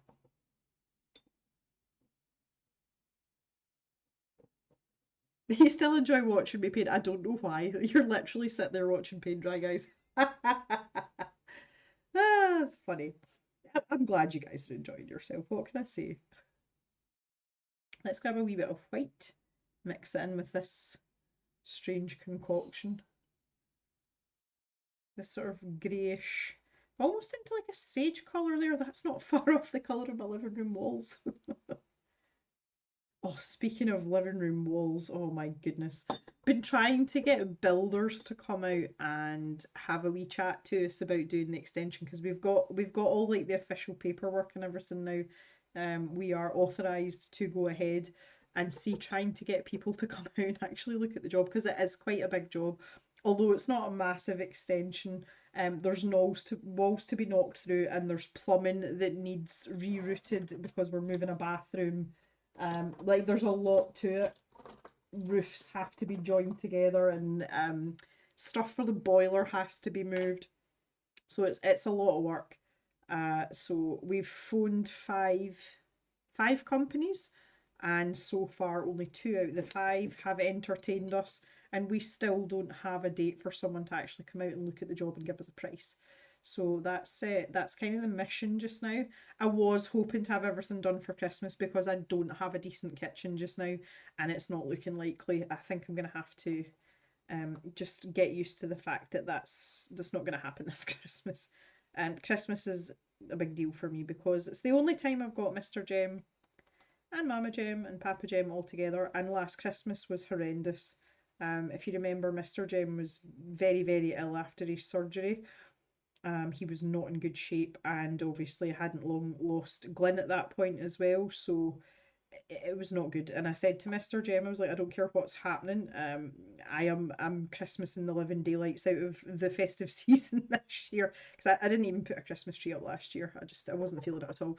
So I'm looking forward to this Christmas, but I was hoping to have a proper kitchen with my my dining table back in my kitchen, which is currently in our smallest spare room, which is used.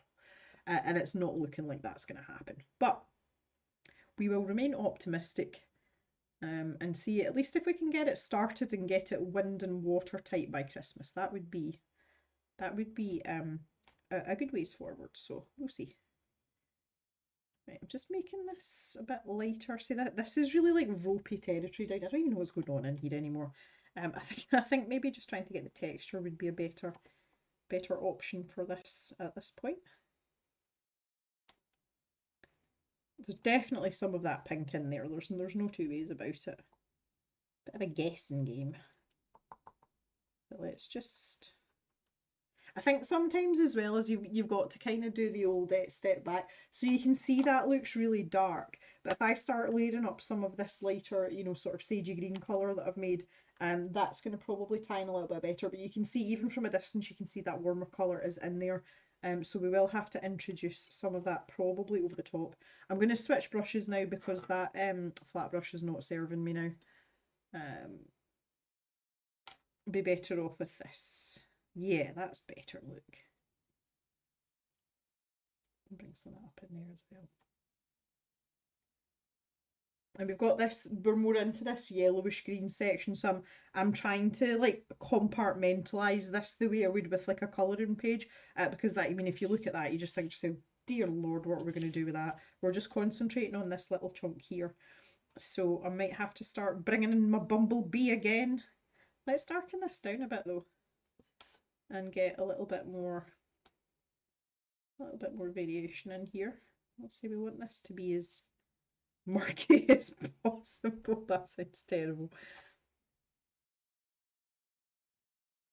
Although we want the individual marks to be apparent. We don't want it to be really apparent. Making a lot of sense now. Elise is great at watercolour and horrible at gouache. Horrible. I'm sure you would be fine. It just takes practice. It is a very different medium, though. People often lump gouache and watercolour in together, and it's not the same thing. I am horrible at watercolour, and I'm the first person to admit that. And I don't get the same pleasure out of it that I do with gouache. Um, I mean, I could still rattle together a watercolour painting if that's what you wanted, but I'm not saying it would be any good. Yeah, just everyone's got their preferences though. Ooh, right, okay, yeah, I'm not mad about that. I think that my white's a bit too white here, but I'm gonna leave it as it is because I feel as if it's just making it a bit livelier, which, you know, again, I'm okay with. Let's go back to our bumblebee. They should make a Lego Christmas village. Yeah, they've already got one at least. They sell it in like little separate, like it's lots of like mini sets, but you're supposed to put them all together. I decided not to buy that last year. I've got the Lego situation. I mean, it's still not as expensive as being a smoker. It never will be, thankfully. But it's not a cheap hobby to have. It really isn't. My problem now is that they are retiring the Nintendo Entertainment System set, and they've also brought out more Animal Crossing Lego, and they've brought out Zelda Lego. Oh, and I'm like, I want all the sets, and Mr. Jim's like, you have to pick one because the big set, because I like the big sets because they keep you occupied, and that's what I started with. But the big sets are like £300, sometimes upwards as well if you're getting, you know, if you're going into the big super duper sets, and there's only so many of them you can buy at a time. We have to leave money for other things. I'd really like it if I didn't have to leave money for other things, but dogs and vehicles and one thing and another. Vet bills. Oh, don't get me started on vet bills. Jeez. Okay, that's not a bad starting colour as well. We're almost into like a chartreuse colour here. Chartreuse. Don't mention Lego Christmas Advent Calendar. That's what got me into Lego when Jem showed me hers. Well, that's one thing I'm very lucky. Like I do have plenty of space, but I have taken sets down. One of the sets that I'd made up, in fact, it was the first one I had actually before I got the police station. Was the Central Perk, the Friends Lego, and I had it up for a little while, but because it's very much like visually, it's more of a top down. It's more like a plan, so that you can see the layout from the front. It doesn't look like much, and obviously most of my Lego is up here. I like the modular buildings though because there was a lot of building in them, and when you're trying to stop smoking and occupy yourself, you want things with like a bajillion pieces. So yeah, I have taken that down. Mama Gem, I got Mama Gem. That was Christmas just there. Her favourite Disney film is Up. She's not really into Lego, but she absolutely loves that film, and they brought out an Up set. So I got her it for Christmas, and it was really funny watching her open it because she opened it and she was like, "Oh, Lego, yay!" And then she was like, "Oh, it's Up," and she got super excited about it because when I deconstructed Central Perk, when Mama Jem was recovering from her knee surgery, I gave her that as something to do, and she built it and she quite enjoyed herself. But she's not necessarily like into Lego, but she was really happy with that, and she's got it up on her mantelpiece in her house, like, you know, like an ornament. Like, yes, but it's quite a small set. I don't know where she would put a bigger set than that. But someone was talking about the one of the sets they brought out was the Eiffel Tower, and it's like 5 feet tall. It's huge. Like, where are you going to put that? Like, unless you have a specific place that you want to display something like that and you buy it for that purpose, like, space is an issue. But see, I tend to use these top shelves because the dog hair doesn't get up there as well, which is quite handy when you're trying to clean them. Right, I'm going to let that little bit dry. I need to join this part up with this part. So there's a little section here that's like that kind of sagey colour again, which I've absolutely obliterated. It no longer exists. So we'll do that again. I'll take some of my... Oh, there's a lot of water kicking about there, geez. That is my Schminke for green. And grab this Talon's white and whack that next to it. Woo. And then we're just going to add a tiny little bit of yellow. Just like the weeniest smidge.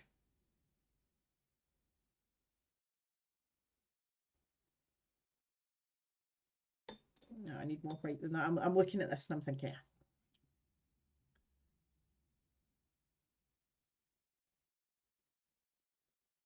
not enough white. Where's my talons white?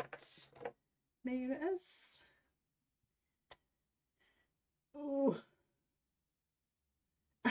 Mama's husband loves that movie. I sat down and watched it. I'm not a huge Disney fan. I mean, I watched Disney films as a kid, but I've not really kept up with them, to be honest.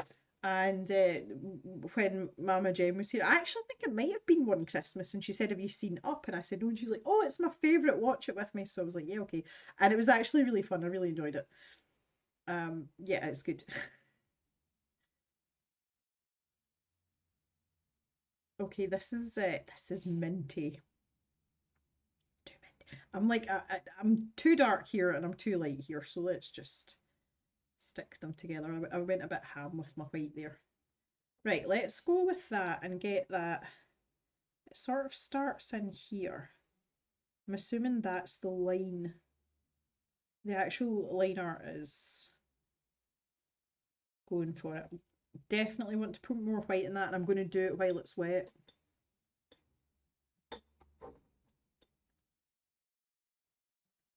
Just going to grab a wee tiny bit of white and stick it in and then kind of smoosh it about a bit. Yeah, infinitely better. I think there might even be a wee tiny poke of blue in there as well. Oh, again, while it's wet. Keep going to move that away.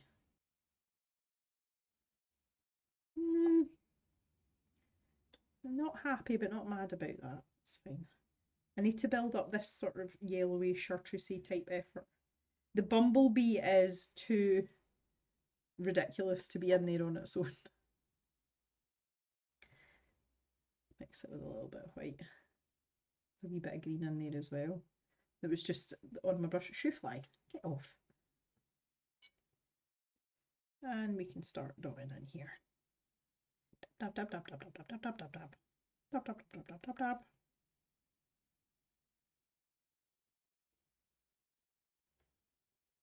Oh, too much on my brush there. Okay, that's not terrible.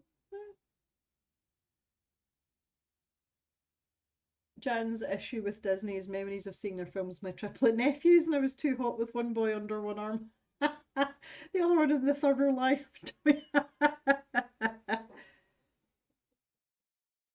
Hello, Daria. How are you doing? You remember this too? Yeah, I was trying to figure out the last time I actually did a video on this and realised it was like decades ago. Um, but I'm kind of glad to be back in it. I say I'm determined to finish it. I don't care whether it takes me like another 3 years. I will complete this picture. It's not out with my capabilities. It's just going to take a really long time.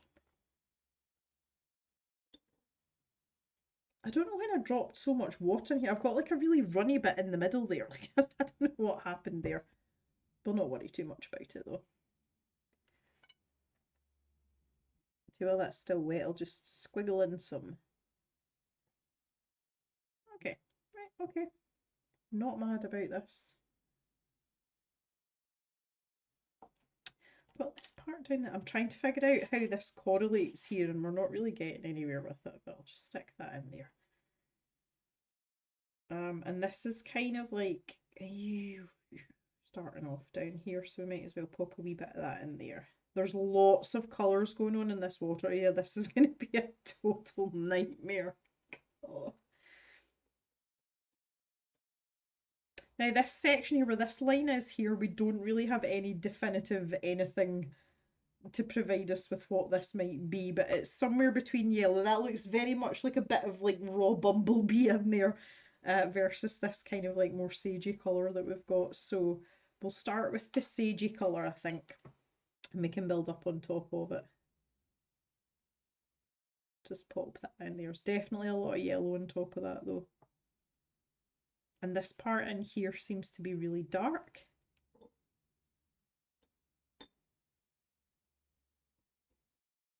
I'm now more than halfway down, yes!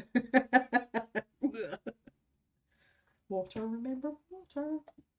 Nearly at 5 p.m. It says 5 p.m. Don't give up. Oh, see that noise? That's my work email. My work phone's still on. I normally turn it off on a Wednesday. I must have forgotten. Keep drinking the water. Yeah, okay, so let's get this kind of like murky dark bit in because I've got this really watery gouache situation going on in the middle of this palette here. We might as well make use of it while we've got it. This part should be dry enough now.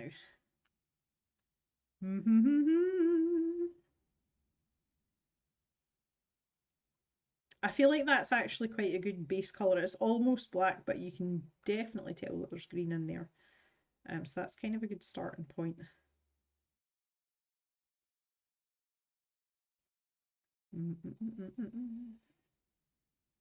Just finish off that wee section there. My brush is feeling really wet. This Pro Art brush, although it's a nylon brush, it seems to hold quite a lot of water. You know, and I think it would work quite well as like a stiffer watercolor brush. And some of the Pro Art brushes I've not liked at all, but these white nylon ones, I seem to be quite keen on them. I wouldn't say it's like I'm absolutely in love with them, but I'm like, yeah, okay, they do a turn. Right, so let's do that and let that dry. Start to join things together now. I am going to try and, you know, like not subconsciously, but kind of subconsciously, you can quite clearly see this waterline running all the way across here and roughly where it comes down. If I move this up past my big head, you can see where the water is and then where the texture of the foliage roundabout is. So I think I'm going to try and like work my way around and do that and then tackle the water as like a separate entity. I think that's probably the safest thing to do. I feel like that might be a bit more sensible because if I start jumping back and forth between what's going on, if I just unfold this now, for those of you that maybe aren't as familiar, but look at the range of colours that's in this section. It's all very yellowish greens, and then we're down in back in more to these like sagey green colours. So it would be easier to work around and do that and then go into the water because there's so many different colours in this water part, and to jump back and forth between like the pinks and the blues and then to the greens, you know, if we were to work our way across this way, that's going to get really complicated and messy real quick. And to be perfectly honest, I don't need that in my life. So that's kind of my logic. I think it does make sense though. I don't think it's a terrible idea. Obviously, when it comes to something like this, I mean, there's no right or wrong way to do anything like this. You just do what you think is right. I think it would have been quite interesting as well, to do one of these pages and like really fade out the line work, you know, with like gesso or whatever it is people use to fade out their line work and do it in coloured pencil. I think that would be quite a nice challenge because this lends itself to pencil texture as well. Maybe that's something to bite off and chew another day though. Let's just try and get this one finished first. But that always kind of like popped into my head and thought, you know, that would be quite interesting just to try out to see what would happen, you know. Very much into the exploring of these kinds of things. Very much a what if person. I wonder what would happen if we do this. Doesn't always work out well, but you know. Right, just going to change out my swamp water again. We're very, very, very murky. Oh, chucking stuff about now. Oh, look at that. It's not an unattractive shade of green though. Again, we would have had that in my lounge if I didn't have what I've got. There we go. Put some more clean water in here as well. Better, better. Waft it. Waft it dry. Right, so once this is dried off, we've got that edge there's still a wee bit wet, and the middle bit's really wet. But once that's dried off a wee bit more, I'm going to get into my green and my bumblebee. And I think really, I mean, I could get away with putting that sort of chartreusey yellowish green colour more or less all the way across that entire section to sort of like there, and then work on top of it with the greens, and then, you know, using the greys and the black and green together. That might work too. It's not a terrible idea. How thick is the paper? Good question, Elise. Just on feel, I want to say, because I don't think it tells us anywhere. I'll have a wee look just in case though. Let me just have a wee shuffle about here.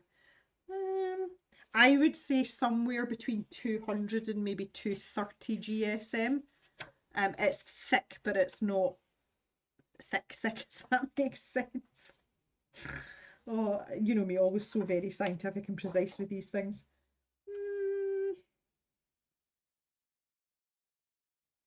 Flame Tree Publishing. No, lots of publishing information.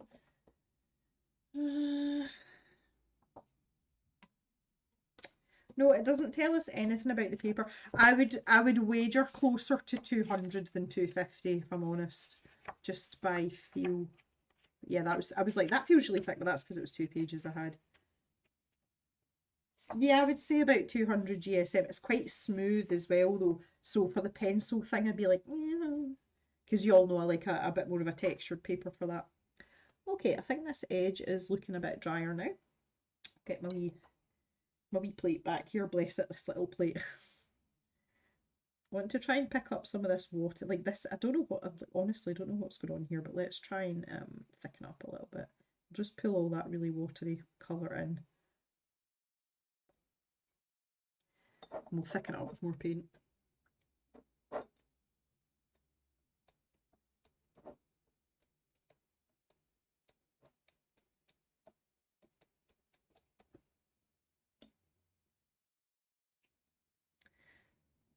Still a bit runny. Might just use this flat brush because I feel as if I'm going to be doing a bit more mixing. The wind's picking up. I don't know what's going on with the weather today. The weather cannot make its mind up at all. And I say that like it's a huge surprise. That's basically Scotland all the time. But today, I say the weather forecast was really good. And then the weather just decided it was changing its mind. But it's not changed its mind. It's continually changed its mind, and it's really, really annoying. Right, I'm just gonna go for it here. As I say, I think that in the grand scheme of things, this isn't a terrible idea, just as a backdrop to what's going on. I'm going to try and keep that dabbing motion just for the texture aspect of it. If you put a block colour down, I mean, you'll still get texture with what you're doing on top of it, but I feel like I want to keep true to the style as much as possible. That sounds a bit arsey, doesn't it? Oh, true to the art style. But I hope you know what I mean by that. Just keep some like continuity. See, this looks like a dark. I might skip that actually. I'm telling you that and you can't actually see what I'm talking about. That's not very helpful at all. Right, let's fold this in a slightly different place. Oh. Okay. Yeah. So this part here, I might not do that, and I think that's this part here. Oh no, see, this is where things aren't matching up because we've got these sprouty bits that are coming this way, which is this bit here. But that's suggesting that comes, yeah, no. Okay. So let's pop that in to there.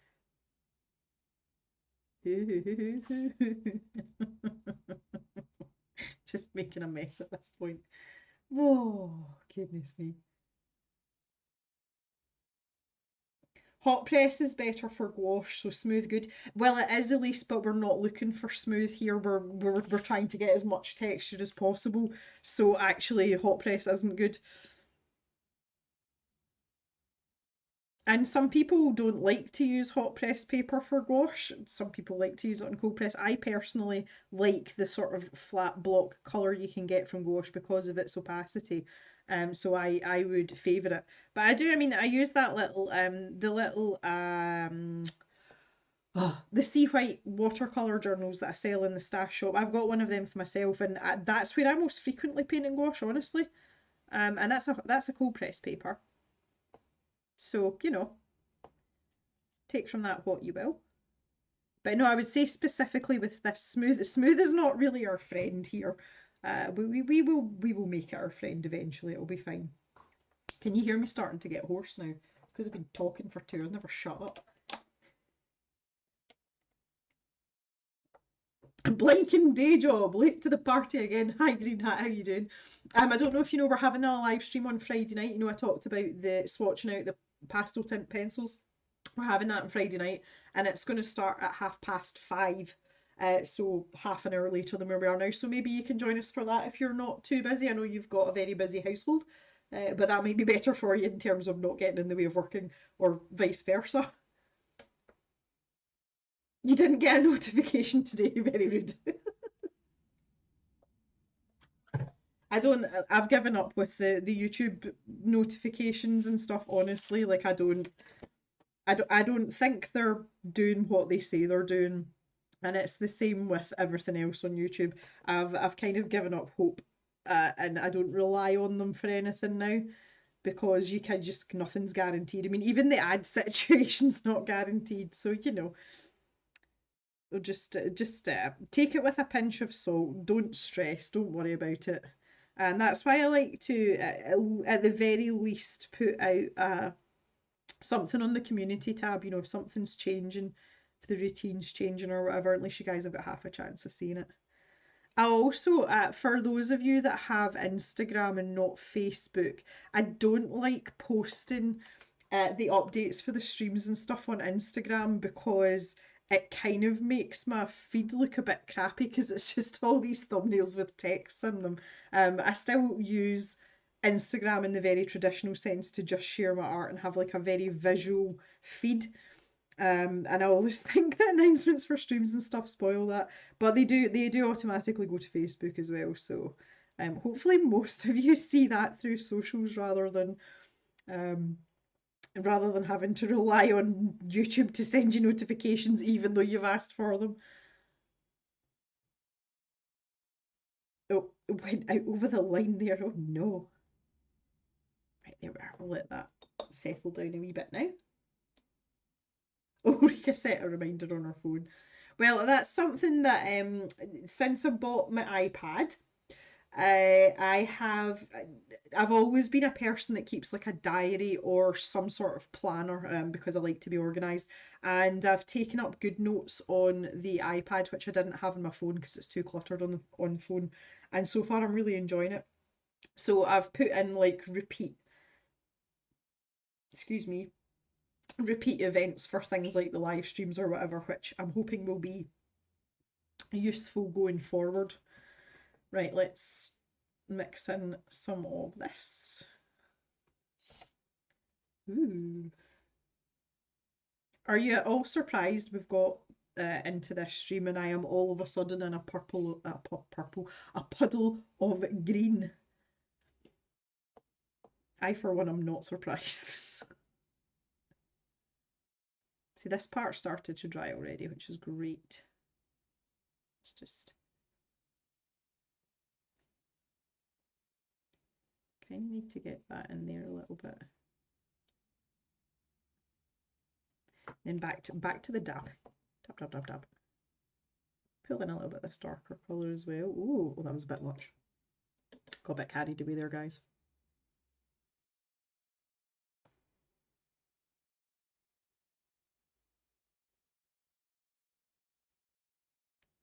No, no, no, no.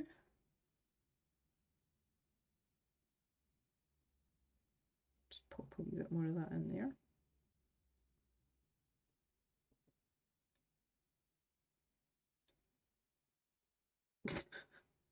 Elisa's cat bit her chin. I think I'm changing his name to Chompers. Love it. What about Nibbles? That's kind of cute. Because your cat is really cute. Chompers.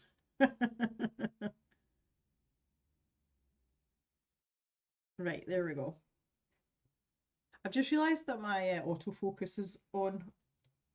Sorry about that. That'll stop it trying to zone in and out. Give you all a headache. Elise is frustrated with YouTube. I don't blame you, honestly. I don't know, like, on it, I just give up. I really give up. They tinkered with the algorithm stuff again. Thea's feed is so hot now. I can't see because of the heart icon. is so weird. It's so weird now. Stuff I never watch all over the place. It has to be chompers because of all the bloody run. Oh my god, I didn't realise it was that severe. Oh, that's not good. Jeez. Yeah, you should, like the stuff that's showing up in my feed. I mean, I almost exclusively watch gaming videos and art videos, and some of the stuff that's come up in mine, I'm just like, what are you even thinking? Like, what? I don't know. I think it's just because they're trying to push people into like expanding their horizons so that they'll watch more YouTube videos, and I think they're just sort of chucking anything out there. I don't know whether it's desperation or it's calculated. But yeah, I think they're just wanting to keep people watching videos basically, and they don't really care what it is. But I've had some really weird stuff. I keep getting all these makeup tutorial videos. Like I don't wear makeup, and when I do, it is minimal. I am not a beauty and fashion person. I am a jeans and t-shirt gal that sticks her hair up in a headband to do a live stream. Do you know what I mean? I'm not that person at all. And I'm like, where are these even coming from? Like what are they playing at? They're not gonna get views from me that way. Really strange. I tell you what, I did find entertaining. I borrowed Mr. Jem's iPad the other day. I had a flat battery on my phone, and his YouTube was open, and it's really funny looking at someone else's feed. Now, obviously, Mr. Jem and I share a house, and we share quite a lot of similar interests, and our interest in what we watch on TV is very similar. And his entire YouTube feed is full of diggers, farmers, and stuff about tools. But again, he does look up a lot of things to like figure out how to fix stuff. He's generally a very good fixer, and if there's something he can't fix, you're damn sure he's going to try before he calls in someone else. So that gave me a wee chuckle looking at his feed. It was quite entertaining. I was like, well, that's eye opening. I just want to kind of like soften out this where I've put this dark part in. Like I've made this edge really really harsh. So I just want to kind of like dampen that down a bit. Maybe just a wee bit too much there. Ooh, okay. I also really, really want to take some of this pale bumblebee. It's kind of dried out now though. Damn it. Damn it. Get my flat brush again into my clean water. Yeah, that's too watery to do anything with. Okay, let's do the bumblebee and Talon's white combination. I've got loads of white, don't need that. This is such a fun colour, I like it. Well done, Arteza. So pull a wee bit of that out there. Oh, contaminated my white. You're not really supposed to do that, but I don't care. Right, that's kind of where we were. That's similar. Good, good. Like it. Just get the excess off my brush there. And I'm kind of looking at this stuff here. So I'm going to stick with this flat brush and just the technique that I did before. So using the brush on its end. I mean, you can sweep it out, you know, you can like this. But just in keeping again more with the art style. Jock started snoring. I don't know if y'all can hear him or not, but that's hilarious.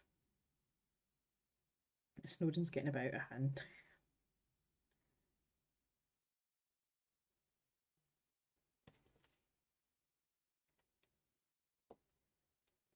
And I'm going to go with the line art here. These parts are like really straight up and down, so let's do that.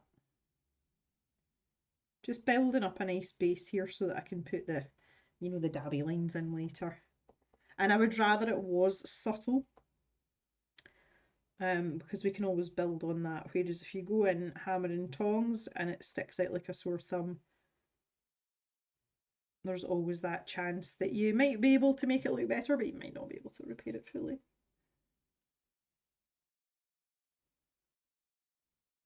You can say not interested and do not recommend again, and I should as heck did both of those. Hello, Venetia. I didn't see you come in either. I didn't realise you were here. Hello, hello. You're also having an annoying YouTube algorithm, having to block so many channels, also subjects I don't care about.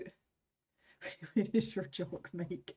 I was actually thinking about it, like, see, one of these streams, like probably like a casual Wednesday stream like this, I'm just gonna have a top-down camera, and then instead of having the face cam, I'm gonna have it pointed out the window at the birds, but I'm gonna have the microphone down beside Jock, just so that you've got a nice sort of tandem view of activity of birds, but also accompanied by very gentle snoring.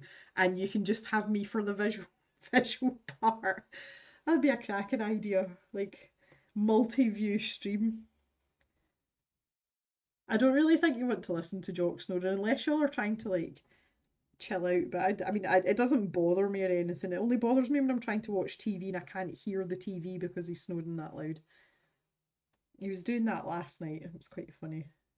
Mr. Jem and I are like side eyeing each other, and he's like, it's funny. He's a good boy though. It's a lot of yellow in this bottom part here as well. I think I might need to move to this round brush again.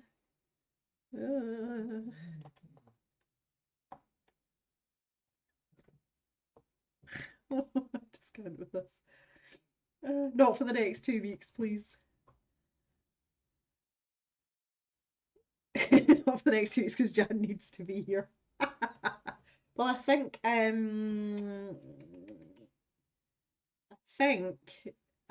me just look at the calendar really quickly. It's unlikely that there'll be a stream next Wednesday. I haven't ruled it out yet. I'm waiting on a builder getting back to me. Because if the builder's here, that really pushes the boundaries of what I've got time for. Definitely the following week. But if Jan's not going to be here, we might leave it until the week after. That's funny. Oh, it made me laugh, you guys. Oh, I keep getting hounded. I was just looking at my emails there as well. I keep getting hounded by Trustpilot now.